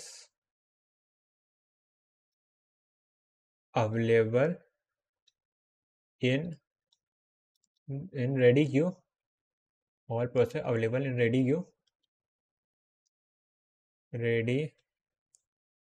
क्यू स्टेट, या ready state, sorry, all the process available in ready state, जो रेडी स्टेट में है, आर इन रेडी क्यू। ठीक है, यानी जो प्रोसेस अब क्या वो रेडी स्टेट में आ गए हैं, और या बोले जो प्रोसेस, जैसे क्या हो रहा है, यहाँ पे 0 टाइम के सारे प्रोसेस आ गए, नहीं सारे प्रोसेस रेडी हैं, CPU मिलने का बस इंतजार कर रहे हैं कि उनको CPU कब मिल जाए, तो वो प्रोसेस क्या हो, रेडी क्यू में रखे जाते हैं। ठीक है, ठीक है, तो यहाँ पे वैसे मेरे को एक पॉइंट लिखना है, जो कि मैं नेक्स्ट वीडियो में बताऊंगा। यहाँ पे I need to write a note here, क्योंकि मेरे को थोड़ा कन्फ्यूजन है, तो मैं उसको डिस्कस भी नहीं करूँगा। ठीक है, इसको मैं डब्बे में बंद कर दिया हूँ। ठीक है, ये रहने दो इसको। अब एक काम करते हैं, एक और एग्जांपल ले लेते हैं और सॉल्व करते हैं। इस बार हम लोग के एक क्वेश्चन है, इसको मैं यहाँ से ले लेते हैं, क्वेश्चन है। सो क्वेश्चन क्या है, प्रोसेस दे दिया है, अराइवल टाइम दे दिया है, बस टाइम दे दिया है, और हम लोग क्या बोल दिया, जाओ इसको सॉल्व करो। यहाँ से ये हो गया, और प्रोसेस किया तो 4 प्रोसेस है, P1 प्रोसेस है, P2 प्रोसेस है, P3 प्रोसेस है, P4 प्रोसेस है, और यहाँ से 0 1 2 एंड 3, और यहाँ पे कितना है, अगर मैं बात करूँ 5 है, और 3 है, 4 है, एंड 2 है। ठीक है, और यहाँ पे टाइम क्वांटम कितना दे दिया है, इसमें 2 दे दिया हर बार की तरह। ठीक है, अब इसको सॉल्व करना है, तो आते हैं सॉल्व करते हैं। तो सबसे पहले क्या, रेडी क्यू, जिसको मैं आर क्यू से डिनोट कर रहा हूँ, या सीधा क्यू भी लिख सकते हैं, तब भी कोई ऐसे प्रॉब्लम नहीं होगी। ठीक है, तो रेडी क्यू यहाँ पे बना लेते हैं। ठीक है, और यहाँ पे अपना टाइम क्वांटम भी बना लेते हैं, सॉरी टाइम क्वांटम बोल रहा हूँ, गेन चार्ट। ये हम लोग का गेन चार्ट आ गया, इतने में मेरे ख्याल से काम हो जाना चाहिए, क्योंकि बहुत ज़्यादा बड़ी वो प्रोसेस नहीं है। तो ठीक है, अब इसको सॉल्व करते हैं। तो अभी इनिशियली क्या टाइम कितना हो रहा है, 0 हो रहा है ना। तो अभी इनिशियली कौन सी प्रोसेस होगी, केवल यहाँ पे P1 प्रोसेस ही होगी। ठीक है, तो अभी टाइम कितना हो रहा है, 0 हो रहा है। अभी कितनी प्रोसेस है, P1 प्रोसेस है। ठीक है, तो P1 प्रोसेस क्वांटम टाइम है, तो 2 यूनिट टाइम मैक्सिमम चलेगा। ठीक है, तो मैक्सिमम 2 यूनिट टाइम चला और यहाँ पे कितना 3 बचा। अब अब टाइम 3 हो गया है, तो 3 टाइम में कौन कौन प्रोसेस आ गई होगी, P2 आ गई होगी, P3 और P4। तो जिस ऑर्डर में आएगा उसको लिखते हैं। तो P2 ऑर्डर में आई होगी, फिर P3 आ गई है, फिर P4 आ गई है। ठीक है, अब P4 ये आ गई है। ठीक है, अब इसके बाद क्या करना है, P1 का काम हो गया, P1 को यहाँ से रिमूव करके यहाँ पे इंसर्ट कर देंगे। अब उसके बाद क्या, P2 आई है। अब P2 2 यूनिट टाइम तक रन होगी। P2 टू एक से सॉरी सॉरी यहाँ P4 नहीं आएगा ना, क्योंकि 2 यूनिट टाइम हुआ है ना, तभी P4 बचा हुआ है। तो P1 यहाँ पे आएगा, सो माई बैड था। ठीक, अब P2 रन होगा, P2 के अंदर 2 यूनिट टाइम रन होगा, तो यहाँ पे टाइम 4 हो जाएगा और यहाँ से टाइम 1 बचेगा। अब P2 को रिमूव करेंगे और उससे पहले क्या है, P3 आ गया होगा इस बीच में ना। सो P4 आ गया, P4 के यहाँ इंसर्ट करेंगे, उसके बाद क्या P2 को इंसर्ट कर देंगे। तो अब क्या P3 को रन करते हैं। सो P3 कितना यूनिट टाइम रन होगा, 6 तक, यानी 2 यूनिट टाइम रन होगा। और यहाँ पर टाइम फ्रेम में टाइम कितना 6 हो जाएगा। तो P3 को यहाँ रिमूव कर, अब कोई नई प्रोसेस नहीं आने वाली, तो सीधा P3 को यहाँ पे लिख देते हैं। ठीक, अब क्या P1 बचा हुआ है, तो P1 यहाँ पे लिखेंगे और ये भी क्या है, 2 यूनिट टाइम 8 यूनिट टाइम चलेगा और यहाँ पे टाइम 1 बचेगा। अब P1 को यहाँ से रिमूव करके यहाँ P1 इंसर्ट कर देंगे। उसके बाद कितना आ गया, P1 के बाद क्या P4 है। तो P4 है, P4 कितने यूनिट टाइम तक रन करेगा, 2 यूनिट टाइम तक रन करेगा, टाइम कितना 2 आ जाएगा। तो P4 के लिए क्या हो जाएगा, टाइम यहाँ पे 0 हो जाएगा, राइट। तो P4 का काम खत्म हो गया, तो इसको अब क्या है, स्टैक में इंसर्ट नहीं करेंगे। ठीक है, तो P4 काम खत्म हो चुका है। अब आते हैं P2 के लिए। सो P2 क्या 1 यूनिट तक टाइम चलेगा, क्योंकि उसके पास उतना ही उसका बस टाइम है। तो 11 यूनिट टाइम तक क्या P2 रन होगा, तो P2 का भी काम खत्म हो जाएगा, यहाँ टाइम कितना हो, 0 हो जाएगा। ठीक है, P2 का काम भी खत्म हो चुका है। अब उसके बाद क्या है, P3 बचा हुआ है। P3 रन होगा, P3 क्या टाइम फ्रेम, P3 के लिए बस टाइम का 2 बचा हुआ है ना, 13 यूनिट टाइम तक चल रन होगा। अब P3 का काम भी खत्म हो जाएगा, तो P3 को भी यहाँ से रिमूव कर देंगे। अब क्या बचा, P1 बचा हुआ है, P1 रन होगा 1 यूनिट टाइम में, टाइम फ्रेम में टाइम कितना 14 हो जाएगा। सो P1 रन हो जाएगा इस तरह। P1 रन हो गया तो P1 का काम भी खत्म हो जाएगा, टाइम फ्रेम में टाइम 0 हो जाएगा। ठीक है, और अगर इसके चेक करना है तो चेक करने का सेम एल्गोरिथम में ऐड कर देते तो 5 और 3 8 हो जाएगा, और 8 और 6 कितना हो जाएगा, 14 हो जाएगा। तो यहाँ पे 14 आ रहा है, यहाँ 14 आ रहा है, मतलब हम लोग का चांसेस है कि सही है। अब यहाँ पे कॉन्टेक्स्ट स्विच की बात करते हैं। तो यहाँ पे अगर हम बात करो, नंबर ऑफ कॉन्टेक्स्ट स्विच की बात करें, वो कितने हो जाएंगे, यहाँ से 1 2 3 4 5 6 7। तो कॉन्टेक्स्ट स्विच कितने हो गए, 7 हो गए। ठीक है, ये चीज़ हो गया। अब आते हैं, ये देखते हैं। तो यहाँ पे एक पॉइंट लिख लेते हैं। ठीक है, तो यहाँ पे पॉइंट क्या लिखेंगे, if two process arrive together. ठीक है, अराइव टुगेदर यानी क्या होगा, सेम हो जाएगा क्या, अराइवल टाइम, यानी अराइवल टाइम क्या सेम है, इन दो प्रोसेस आ रही है, दोनों का अराइवल टाइम सेम है। तब किसको पहले हम लोग क्यू में स्टोर करेंगे, तो इसके लिए मैं लिख लेते हैं। तब क्या करेंगे, ऐड द प्रोसेस, वही FCFS वाला ही कॉन्सेप्ट है, add the process of smaller process ID, process ID first in Q. ये चीज़ हो गया। अब यहाँ से दूसरा पॉइंट आता है, if a process of if a process arrives at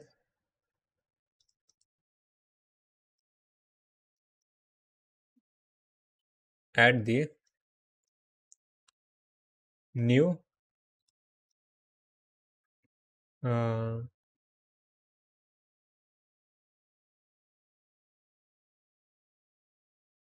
eight the new same time at wait में कुछ गलत दिया गया। If a process arrive at, नहीं ठीक है, एट एट दी, ठीक है, एट दी, एक मिनट, ओके ओके, नहीं ठीक है, at the same time when the process current running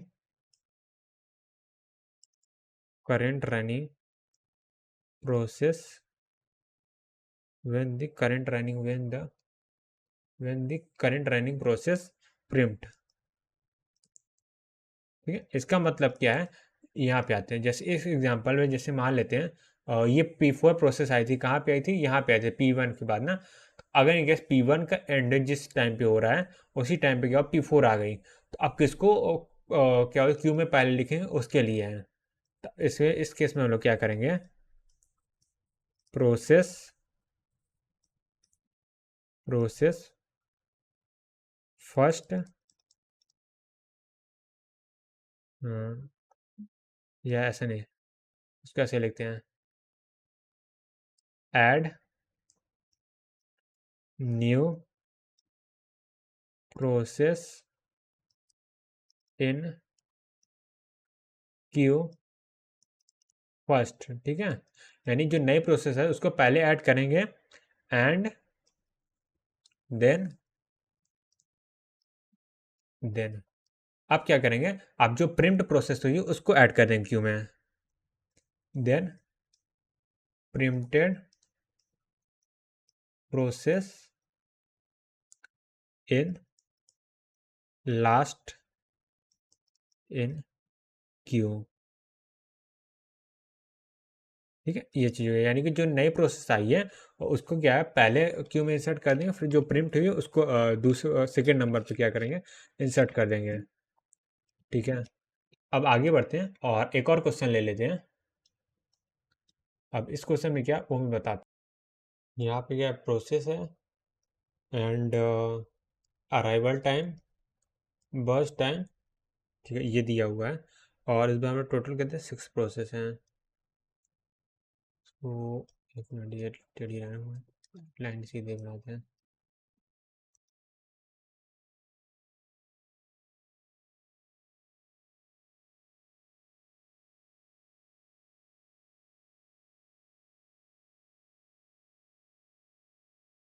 ठीक है, तो यहाँ पे कौन कौन से प्रोसेस दिए गए हैं, P1 प्रोसेस है, P1 प्रोसेस है, P2 प्रोसेस है, P3 प्रोसेस है, P4 प्रोसेस है, P5 प्रोसेस है, P6 प्रोसेस है, ठीक है। और अराइवल टाइम क्या है, 0 से 5 तक दिया है, 0 1 2, फिर 3 है, फिर 4, फिर 5 दे दिया है। और बस टाइम क्या है, 6 5 4 3, 6 5 4 3 एंड 2, एंड लास्ट में 4 दे दिया गया है। और क्वांटम क्या है, 2 ही दिया गया, ठीक है। यू की वैल्यू क्या है, 2 है। बस अब हम लोग को सॉल्व करना है। तो हम लोग क्या बना, सबसे पहले रेडी क्यू बना लेते हैं। ये हम लोग क्या रेडी क्यू हो जाएगा, ठीक है। अब और रेडी क्यू बन गया, और इसके साथ क्या वही बना लेते हैं ना, गैन चार्ट के लिए टाइम लाइन। तो टाइम लाइन है, अभी टाइम कितना हो रहा है, 0 हो रहा है। और इस समय 0 टाइम पे प्रोसेस कौन सी अराइव होगी, सिर्फ P1 अराइव होगी, राइट। सो P1 को क्या है, हम लोग क्या करेंगे, रेडी क्यू में इंसर्ट करा देंगे P1 को, ठीक है। उसको थोड़ा सा मैं रेडी क्यू को बड़ा बना लेता हूँ, इंडिकेशन अगर ज़रूरत पड़े तो क्यू में स्पेस क्या होना चाहिए, इनफ होना चाहिए, ठीक है। सो यहाँ पे 0 टाइम पे क्या P1 अराइव हो गई है, यहाँ पे P1 लिखेंगे, ठीक है। तो P1 को 2 यूनिट टाइम के लिए क्या होगा, प्रोसेस मिल जाएगा, नहीं प्रोसेसर मिल जाएगा। तो अभी टाइम फ्रेम टाइम 2 हो गया है, टाइम 2 हो गया है। तो उसके बाद जब टाइम 1 हुआ था तब क्या हुआ था, P2 अराइव हो गए, तो P2 को इंसर्ट कर देंगे, फिर अब टाइम 2 हो गया है, तो टाइम 2 में क्या हुआ, यहाँ पे P2 का भी क्या हो गया है, प्रीएम्पशन हो गया और P3 अराइव हो गया। तो सबसे पहले P3 को इंसर्ट करेंगे, उसके बाद P1 का प्रीएम्पशन करेंगे, P1 प्रीएम्पशन यहाँ से P1 को रिमूव करेंगे और यहाँ पे इंसर्ट कर देंगे। अब P1 के अब 2 यूनिट टाइम तक रन हो चुका है, तो P1 के लिए टाइम बस टाइम नया क्या हो जाएगा, 4 हो जाएगा। अब क्या है, P2 आएगा, राइट। सो सर ये P1 था, मैं गलती से P2 लिख दिया। अब यहाँ पे P2 रन होगा, P2 भी क्या 2 यूनिट टाइम के लिए रन होगा, तो टाइम कितना हो जाएगा, 4 हो जाएगा। अब टाइम 4 हो गया, तो उसके बीच जब टाइम 3 हुआ था तो P4 अराइव हो गई थी, तो यहाँ से P4 अराइव हो गई है। अब टाइम 4 हुआ है, तो अब P5 भी अराइव हो गई है, तो P5 भी अराइव हो गया। अब P5 अराइव हुई है और यहाँ से P2 का प्रीएम्पशन हो जाएगा, तो P2 भी यहाँ पे आ जाएगा, ठीक है। अब P2 यहाँ पे आ गया है, तो P2 क्या 2 यूनिट टाइम रन हो चुका है ना, तो P2 भी यहाँ से 3 हो जाएगा, ये हो गया। अब P2 के बाद क्या P3 प्रोसेस है, तो P3 प्रोसेस है, वो 4 यूनिट टाइम है सुबह टाइम, तो 2 यूनिट टाइम तक के लिए चलेगी और यहाँ पे टाइम फ्रेम की तरह 6 हो जाएगा टाइम। अब 6 टाइम के बीच में क्या होगा, 5 यूनिट टाइम हुआ होगा, तो उसमें P6 अराइव हो गई होगी, ठीक है। अब P6 हो गया, अब P1 आ गया, ठीक है। P3 का अब प्रीएम्पशन हो गया, P3 का प्रीएम्पशन हुआ, P3 यहाँ से इंसर्ट हो जाएगा, ये हो गया। अब P3 के बाद 2 यूनिट टाइम रन हो चुका है, तो यहाँ न्यू बस टाइम 2 हो जाएगा। अब उसके बाद फिर से P1 रन होगा, P1 रन होगा तो P1 2 यूनिट टाइम के लिए रन होगा, तो यहाँ पे 8 हो जाएगा और यहाँ से 2 हो जाएगा। अब P1 को क्या करें, यहाँ से रिमूव करके लास्ट में इंसर्ट कर देंगे। अब P4 बचा है, अब नहीं कुछ नहीं आने वाला, तो दिमाग लेना से रन करते आना। P4 क्या 3 यूनिट टाइम है ना, तो यहाँ पे 10 टाइम हो जाएगा और यहाँ से 1 यूनिट टाइम बचा रहेगा, ठीक है। P4 को क्या है, यहाँ से प्रिंट करा के लास्ट में क्या कर दें, P4 का इंसर्ट करा दिया, ठीक है। अब उसके बाद क्या P5 बचा हुआ है, P5 कितना 2 यूनिट टाइम है ना, तो P5 रन होगा और यहाँ से टाइम फ्रेम जो है ना 12 हो जाएगा। अब P5 का यहाँ से काम तमाम हो जाएगा, 0 हुआ, P5 को रिमूव किया और P5 का यहाँ से काम तमाम हो गया। अब P5 हो गया और उसके बाद क्या आता है, P2 की बारी आती है। सो P2 क्या है, अब वो रन होगा, तो P5 हट के अब P2 रन होगा, तो P2 यहाँ पे रन हो गया है 14 यूनिट टाइम के लिए, और P2 को यहाँ से रिमूव करके इधर इंसर्ट कर देंगे। अब P2 को यहाँ इंसर्ट किया, तो P2 की वैल्यू भी यहाँ पे अपग्रेड हो जाएगी, 1 हो जाएगी, ये क्लियर हो गया। अब आते हैं P6 में, तो यहाँ पे अब P6 रन होगा, P6 के लिए अब टाइम फ्रेम कितना हो जाएगा, P6 के लिए कितना टाइम हो जाएगा, 14 to 16 हो जाएगा, तो ये क्या 2 यूनिट टाइम बचेगा। अब P6 को यहाँ से रिमूव करेंगे और P6 को यहाँ से इंसर्ट कर देंगे, ये हो गया। अब क्या हुआ, P6 के बाद P3 बचा हुआ है, तो P3 तो क्या होगा 2 यूनिट तक टाइम के लिए रन होगा। अब टाइम फ्रेम में टाइम कितना 18 हो जाएगा, तो यहाँ P3 रिमूव हुआ और P3 का काम क्या होगा, तमाम हो चुका है यहाँ से, ठीक है, ये हो गया। अब कौन कौन सी प्रोसेस बची, P1 बचा हुआ, P4 बचा हुआ, P2 बचा हुआ, P6, तब P1 की बारी आई। तो P1 क्या है, वो भी 20 यूनिट टाइम तक है, यानी 2 यूनिट टाइम रन करेगा, P1 का काम भी खत्म हो जाएगा और यहाँ से टाइम फ्रेम में टाइम का 0 हो गया, यानी P1 भी कंप्लीट हो चुका है। अब क्या बचा, P4 बचा हुआ है, तो P4 यहाँ पे आएगा। P4 कितने यूनिट टाइम के लिए, 1 यूनिट टाइम के लिए चलेगा सिर्फ, तो टाइम फ्रेम में टाइम 21 हो जाएगा और P4 का काम भी क्या हो जाएगा, खत्म हो जाएगा, टाइम फ्रेम में टाइम कितना हो जाएगा, 0 हो जाएगा। अब ये P4 का काम भी खत्म हो चुका है। अब P2 और P6 बचा हुआ है, सो P2 की बारी आई, यहाँ से P एंड ये 2 बचेगा, तो P2 कितने यूनिट टाइम के लिए रन करेगा, 1 यूनिट टाइम के लिए, तो यहाँ पे टाइम कितना हो जाएगा, 22 हो जाएगा। P2 का काम भी क्या हो, खत्म हो चुका है और यहाँ पे 0 बचा। अब सिर्फ क्या P6 बचा हुआ, 2 यूनिट टाइम के लिए रन होगा, तो यहाँ से P6 बचा हुआ 24 यूनिट टाइम तक के लिए रन होगा, ठीक है, ये हो गया। अब इसमें बता कॉन्टेक्स्ट स्विच की बात करें कितना हुआ है, तो यहाँ पे कॉन्टेक्स्ट स्विच जरूरी नहीं, कॉन्टेक्स्ट स्विच पूछे, average waiting time, turn around time और रिस्पॉन्स टाइम कुछ भी पूछ सकते हैं, तो वो देखते हैं हम। तो यहाँ से 1 2 3 4 5 6 7 8 9 10 11 12, सो 12 हो गए कॉन्टेक्स्ट स्विच। आगे बढ़ते हैं अब, एक और क्वेश्चन ले लेते हैं। और इस बार क्वेश्चन में क्या दे दिया गया है, हम लोग को प्रोसेस दे दिया गया है, अराइवल टाइम दे दिया गया है, बस टाइम दे दिया गया है, और इसकी वैल्यू कौन कौन सी है, तो लाइन बना लेते हैं अच्छी वाली।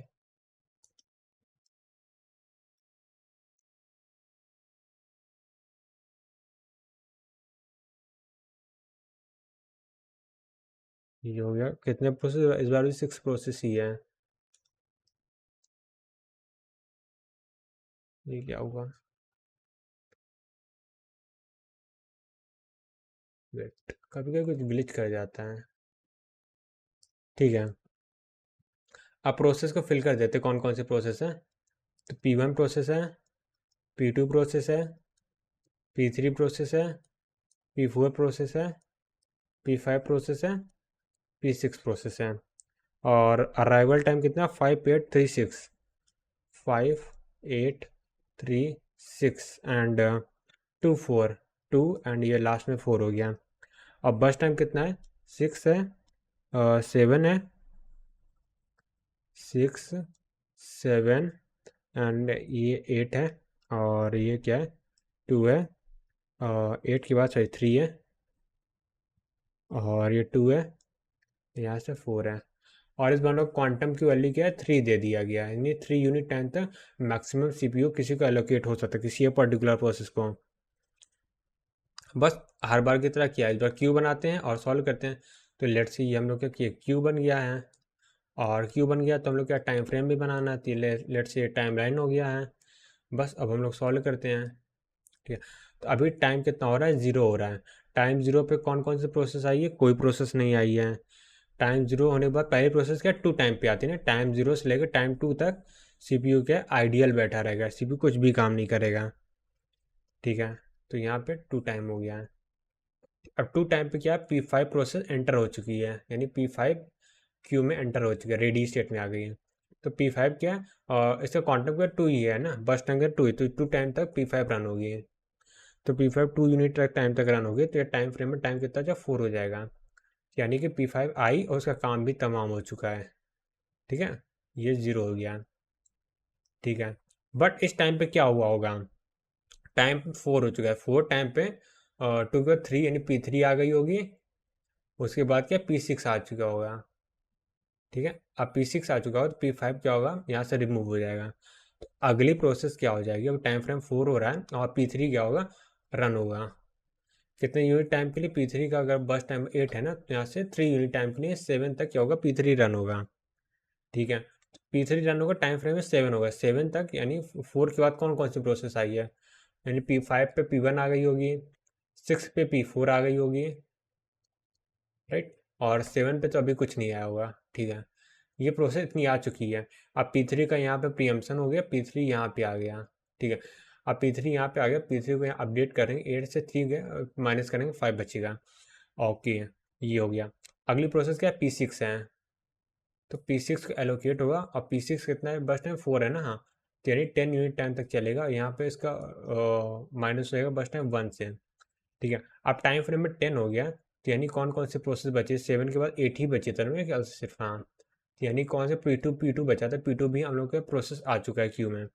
तो यानी क्या P5 आ चुका है, और 8 आ चुका है, 3 आ चुका है, 6 आ चुका है, 4 आ चुका है, सारी प्रोसेस आ चुकी है क्यू में। अब कोई नई प्रोसेस नहीं आई है, बस हम लोग को बस टाइम और क्वांटम के साथ खेलना है। तो अब आते हैं P6 का क्या प्रीएम्पशन कंप्लीट हो गया ना, P6 क्या होगा, लास्ट में इंसर्ट हो जाएगा, और P6 का यहाँ पे अपडेट कर दिया। ठीक है, तो अब क्या P1 बचा हुआ है, सो P1 आ गया। P1 कितना यूनिट टाइम तक चलेगा, और 13 यूनिट टाइम तक चलेगा, तो 6 से यहाँ 3 बचेगा।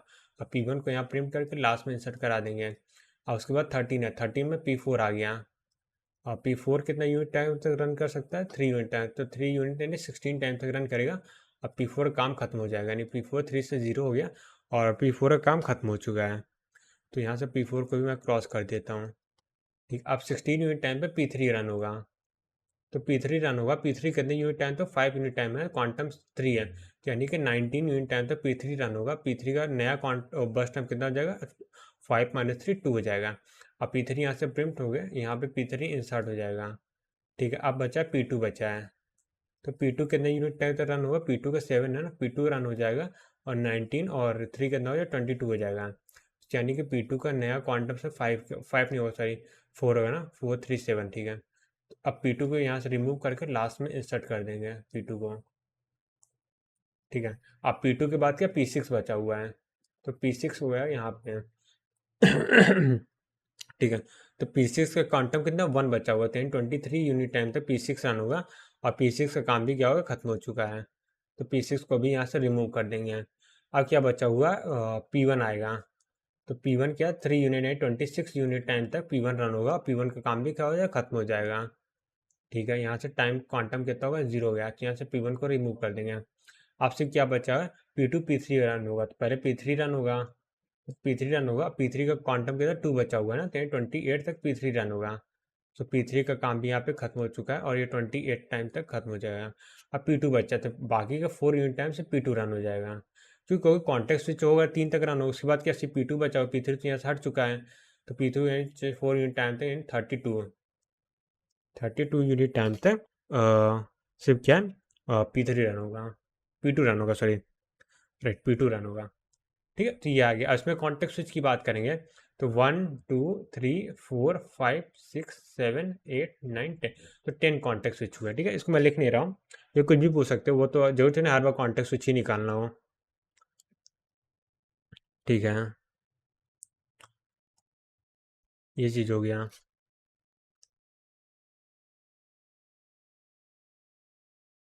अब क्या है, कॉन्टेक्स्ट स्विच के लिए क्या होती है, एक मेथड होता है निकालने के लिए कि अगर हम लोग क्वांटम दे दिया गया है तो उसके लिए कॉन्टेक्स्ट स्विच कैसे निकालेंगे वो देखते हैं। ठीक है, तो यहाँ पे अगर मैं बताऊँ, उस बार बार बार क्या होगा, एल्गोरिथम को सॉल्व नहीं करना होगा, हम लोग डायरेक्टली उस मेथड को लगाएंगे और इससे क्या होगा, हम लोग का आंसर आ जाएगा। तो यहाँ पे मैं अगले पेज से सॉल्व करता हूँ। तो यहाँ पे मैं लिखूंगा number of contact switch in RR, number of context switches या स्विच इसी तरीके इन राउंड रॉबिन एल्गोरिथम, जिसको RR बोलते हैं। RR में नंबर ऑफ कॉन्टेक्ट स्विच क्या होगा, अगर इसका एग्जांपल लेते हैं। ठीक है, पहला एग्जांपल लेते हैं। अगर हम लोग को यहाँ पे बस टाइम दे दिया गया है 3 है, 6 है, जैसे 4 प्रोसेस थी और ये 4 बस टाइम दे दिया गया और यहाँ पे क्वांटम कितना 2 दे दिया गया है। तो कॉन्टेक्स्ट स्विच कैसे निकालेंगे, इसके लिए जो हम लोग को मेथड दिया गया है या जो ट्रिक या मेथड जो शॉर्टकट है वो देखते हैं। सो सो यहाँ पे क्या 3/2 निकाल लेंगे। ठीक है, क्योंकि क्वांटम साइड क्या 2 है, इसलिए 6/2 निकाल लेंगे, 4/2 निकालेंगे और 5/2 निकालेंगे और इसकी क्या अपर वैल्यू लेंगे। ठीक है, अपर वैल्यू, इसको हम लोग सीलिंग वैल्यू भी बोलते हैं। ठीक है, तो ये चीज़ आ गया। तो 3/2 का कितना हो जाएगा, ये आएगा 1.5, 1.5 का 2 आ जाएगा, प्लस 6/2 कहता है 3 आ जाएगा, 4/2 2 आ जाएगा और 5/2 कितना आ जाएगा, तो 2 पॉइंट समथिंग आएगा, तो 3 बन जाएगा। इसकी वैल्यू कितनी हो जाएगी, 3 2 5 5 5 10 हो जाएगी। ठीक है, 10 आएगी। अब इसमें से क्या क्या -1 कर देंगे, या तो ऐसे करते हैं ना, ये जो वैल्यू आई है इसी में क्या करेंगे -1 कर देंगे, तो यहाँ 9 हम लोग का आंसर आ जाएगा, 9 कॉन्टेक्ट स्विच होगा। ठीक है, ये चीज़ हो गया। और एक और एग्जांपल ले लेते हैं। दूसरा एग्जांपल है, इसमें हम लोग को बस टाइम दे दिया गया है 6 है, 5 है, 4 है, 3 है, 2 है, 4 दे दिया गया और इधर क्वांटम लेट से 3 दे दिया गया है, या 2 ही रहने देते हैं अभी फ़िलहाल के लिए। ठीक है, 2 दे दिया गया है और पूछा है नंबर ऑफ कॉन्टेक्ट स्विच कितने होंगे। तो सॉल्व करते हैं। तो 6/2 अपर वैल्यू, 5/2 अपर वैल्यू, 4/2 अपर वैल्यू, 3/2 अपर वैल्यू, 2/2 अपर वैल्यू, 4/2 अपर वैल्यू। ठीक है, इन सब का क्या करेंगे, यहाँ पे प्लस है बीच में और लास्ट में -1 रहेगा, तो ये -1 करके बीच से प्लस लगा दिए। इसकी वैल्यू कितनी आ जाएगी, 3 आएगी, +3 आ जाएगी, +2 आ जाएगी, +2 आ गई, +1 आ जाएगी, +2 आ जाएगी, -1 आ गया। ठीक है, तो यहाँ से 3 3 6 6 और 4 कितना हो जाएगा, 10 हो जाएगा। 10 1 से 1 क्रॉस हो जाएगा, 10 और 2 कितना हो जाएगा, 12 हो जाएगा आंसर। ठीक है, और इस एक एग्जांपल ले लेते हैं, इसमें क्वांटम साइज 3 ले लेंगे। तो एक थर्ड एग्जांपल ले लेते हैं जिसमें हम लोग का बर्स्ट टाइम दे दिया गया है 6 है, 7 है, 8 है, 3 है, 2 है, 4 है। और इधर क्वांटम कितना हम लोग को दे दिया गया, 3 दे दिया गया है। इसमें हम लोग का आंसर निकालना है, ठीक है। तो यहाँ पे 6/3 हो जाएगा, प्लस 7/3 हो जाएगा, प्लस 8/3 हो जाएगा, प्लस 3/3 हो जाएगा, प्लस 2/3 हो जाएगा, प्लस 4/3 हो जाएगा, -1 हो जाएगा। तो यहाँ से क्या वैल्यू आएगी, 6/3 यानी 2 आ जाएगा, 2 प्लस 7/3 तो ये आ जाएगा 2 पॉइंट समथिंग यानी 3 आ जाएगा। और यहाँ पे भी 3 आएगा, यहाँ पे 1 आ जाएगा, प्लस यहाँ पे 1 आ जाएगा, प्लस 2 आ जाएगा, -1, ठीक है। तो यहाँ पे आते हैं, 3 to 5 कितना, 3 3 6 हो जाएगा, राइट, 6 to 8 हो जाएगा, 8 to 10 हो जाएगा, 10 और 1 11 हो जाएगा। तो इसका आंसर कितना, 11 आ गया, ठीक है। ये चीज़ हो गया, ठीक है। तो अब क्या करते हैं, एक एनालिसिस कर लेते हैं, ठीक है। ओके, सो एनालिसिस में क्या लिखा है, what should quantum value be. So कहने का ये मतलब है, ये लोग क्यू की वैल्यू रख रहा है 2 3, ये वैल्यू कम होने पे क्या असर होगा, ज़्यादा होने पे क्या होगा, ठीक है। अगर ये वैल्यू बहुत ज़्यादा स्मॉल हो गई है, तब हम लोग का क्या बोलते हैं, सीपीयू यूटिलाइजेशन पे कितना इफेक्ट पड़ेगा, ठीक है। यानी से या सीपीयू एफिशिएंसी की बात करें तो उसमें क्या इफेक्ट पड़ेगा, ठीक है। तो यहाँ पे अगर मैं बताऊँ, ठीक है, सबसे पहला पॉइंट आता है, अगर ये बहुत ज़्यादा स्मॉल हो गया, ठीक है, वेरी वेरी स्मॉल है, ठीक है। अब बहुत ज़्यादा स्मॉल है तो क्या होगा, सीपीयू की एफिशिएंसी क्या होगा, ज़ीरो हो जाएगी। अगर इस केस ऐसा कुछ होता है तो यहाँ पे क्या हो जाएगा, सीपीयू एफिशिएंसी वो क्या होगी, इक्वल टू ज़ीरो के अराउंड हो जाएगी, ठीक है। अब ऐसा क्यों होगा, वो लिखते हैं, सीपीयू स्पेंड मोर टाइम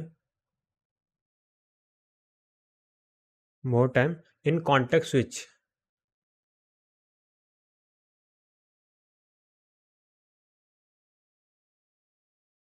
ठीक है, स्विचिंग, देन देन प्रोसेस, ठीक है। यानी कि प्रोसेस को एग्जीक्यूट नहीं कर पा रहा है, और जितना कॉन्टेक्स्ट स्विच हो रहा है, यानी सीपीयू अगर क्वांटम टाइम बहुत कम हो जाएगा, यानी मान लो फ्रैक्शन ऑफ सेकंड 0.001 सेकंड ऐसा कुछ हो गया, तो कॉन्टेक्स्ट स्विच में मान लेते हैं आधा सेकंड लग जाता है, कॉन्टेक्स्ट स्विच में आधा सेकंड लग रहा है, और एक्चुअली जो प्रोसेस है वो रन हो रहा है आधे से भी कम सेकंड का, ऐसा कुछ हो जाएगा, ठीक है। ये चीज़ हो गया। अब दूसरा एग्जाम्पल ले लेते हैं, दूसरा केस मतलब, दूसरा केस ये हो जाएगा, स्मॉल है, ठीक है, बहुत छोटा भी नहीं, स्मॉल है, स्मॉल, इस केस में क्या हो जाएगा, इंटरेक्टिव बना रहेगा, ठीक है। और मान लेते हैं आधे सेकंड का है तो 2 सेकंड का क्वांटम है, ठीक है, इसमें काम चलेगा, यही हम लोग का क्या है, बेस्ट केस है, ठीक है, हम लोग को यही वाला केस चाहिए रहता है।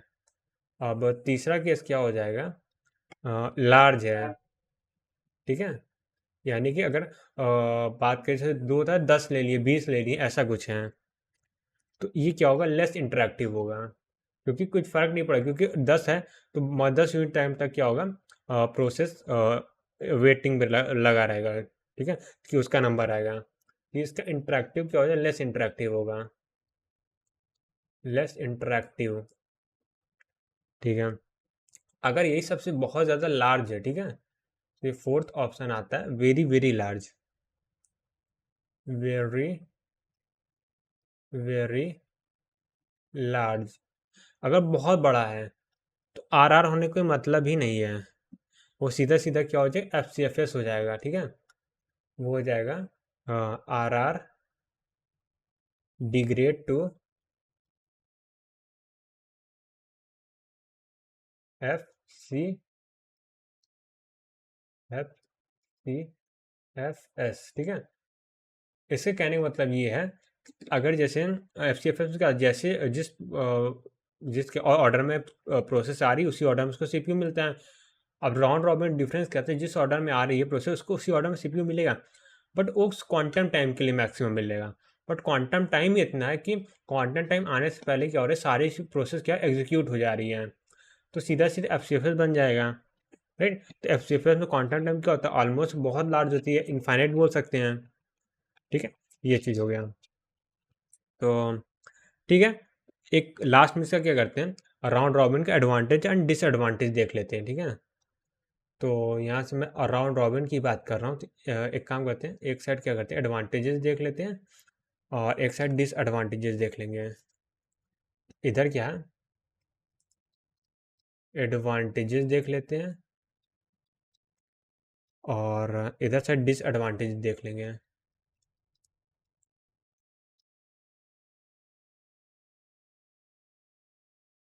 ठीक है, तो एडवांटेजेस में अगर हम लोग लिखें, सो पहला क्या है, all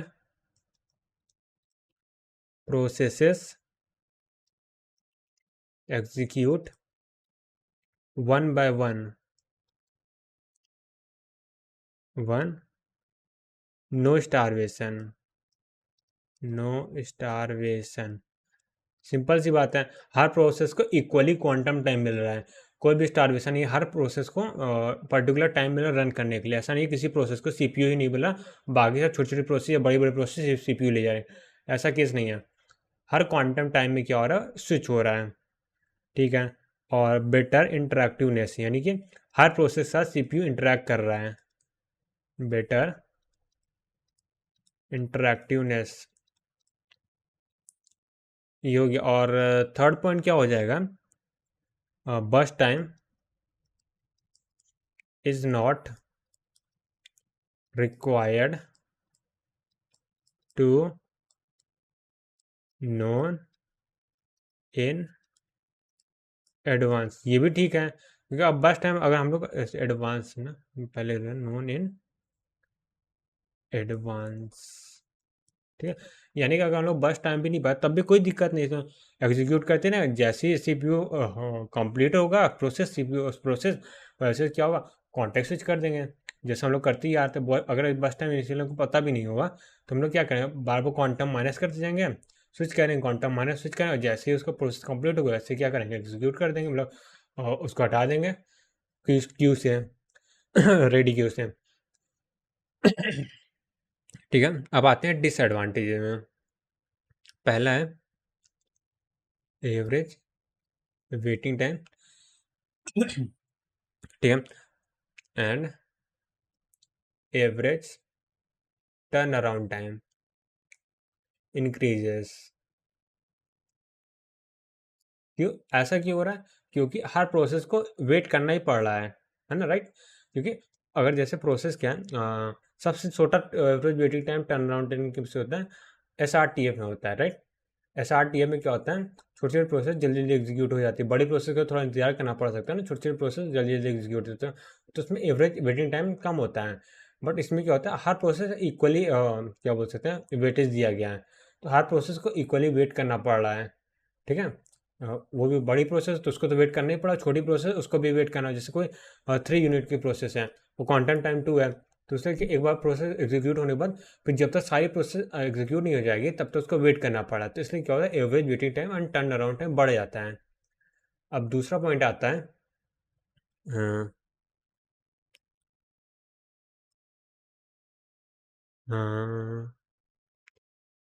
can degrade to can degrade to F C F S, ये कब होगा, जब बहुत ज़्यादा लार्ज जगह क्वांटम तब होता है, ठीक है।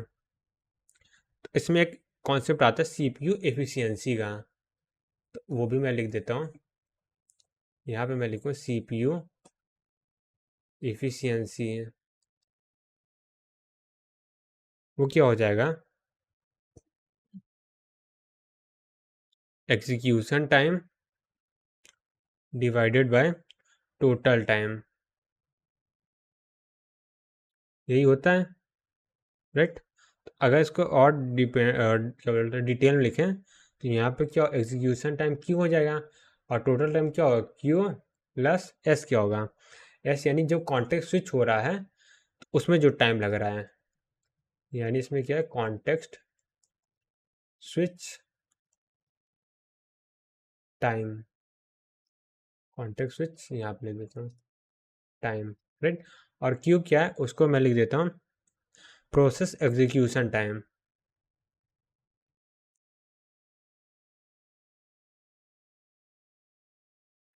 टाइम जिसे हम लोग क्वांटम टाइम भी बोलते हैं, राइट, जिसे हम लोग बोल देते हैं इसमें क्वांटम टाइम, ठीक है। तो ये एक फॉर्मूला है, इस पर भी कभी क्वेश्चन आ सकते हैं, तो इसको क्या करता हूँ मैं डब्बे में बंद कर देता हूँ,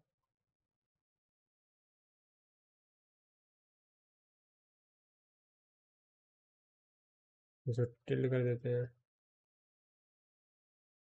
ठीक है, ये चीज़ हो गया, राइट। तो ये चीज़ हो गया, तो एक काम करते हैं ठीक है। तो आज के लेक्चर का काम करते हैं यहीं पे एंड करते हैं और मिलते हैं नेक्स्ट वीडियो में।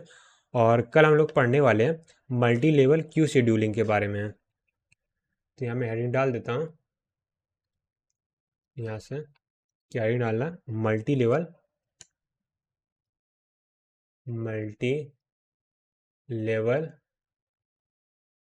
क्यू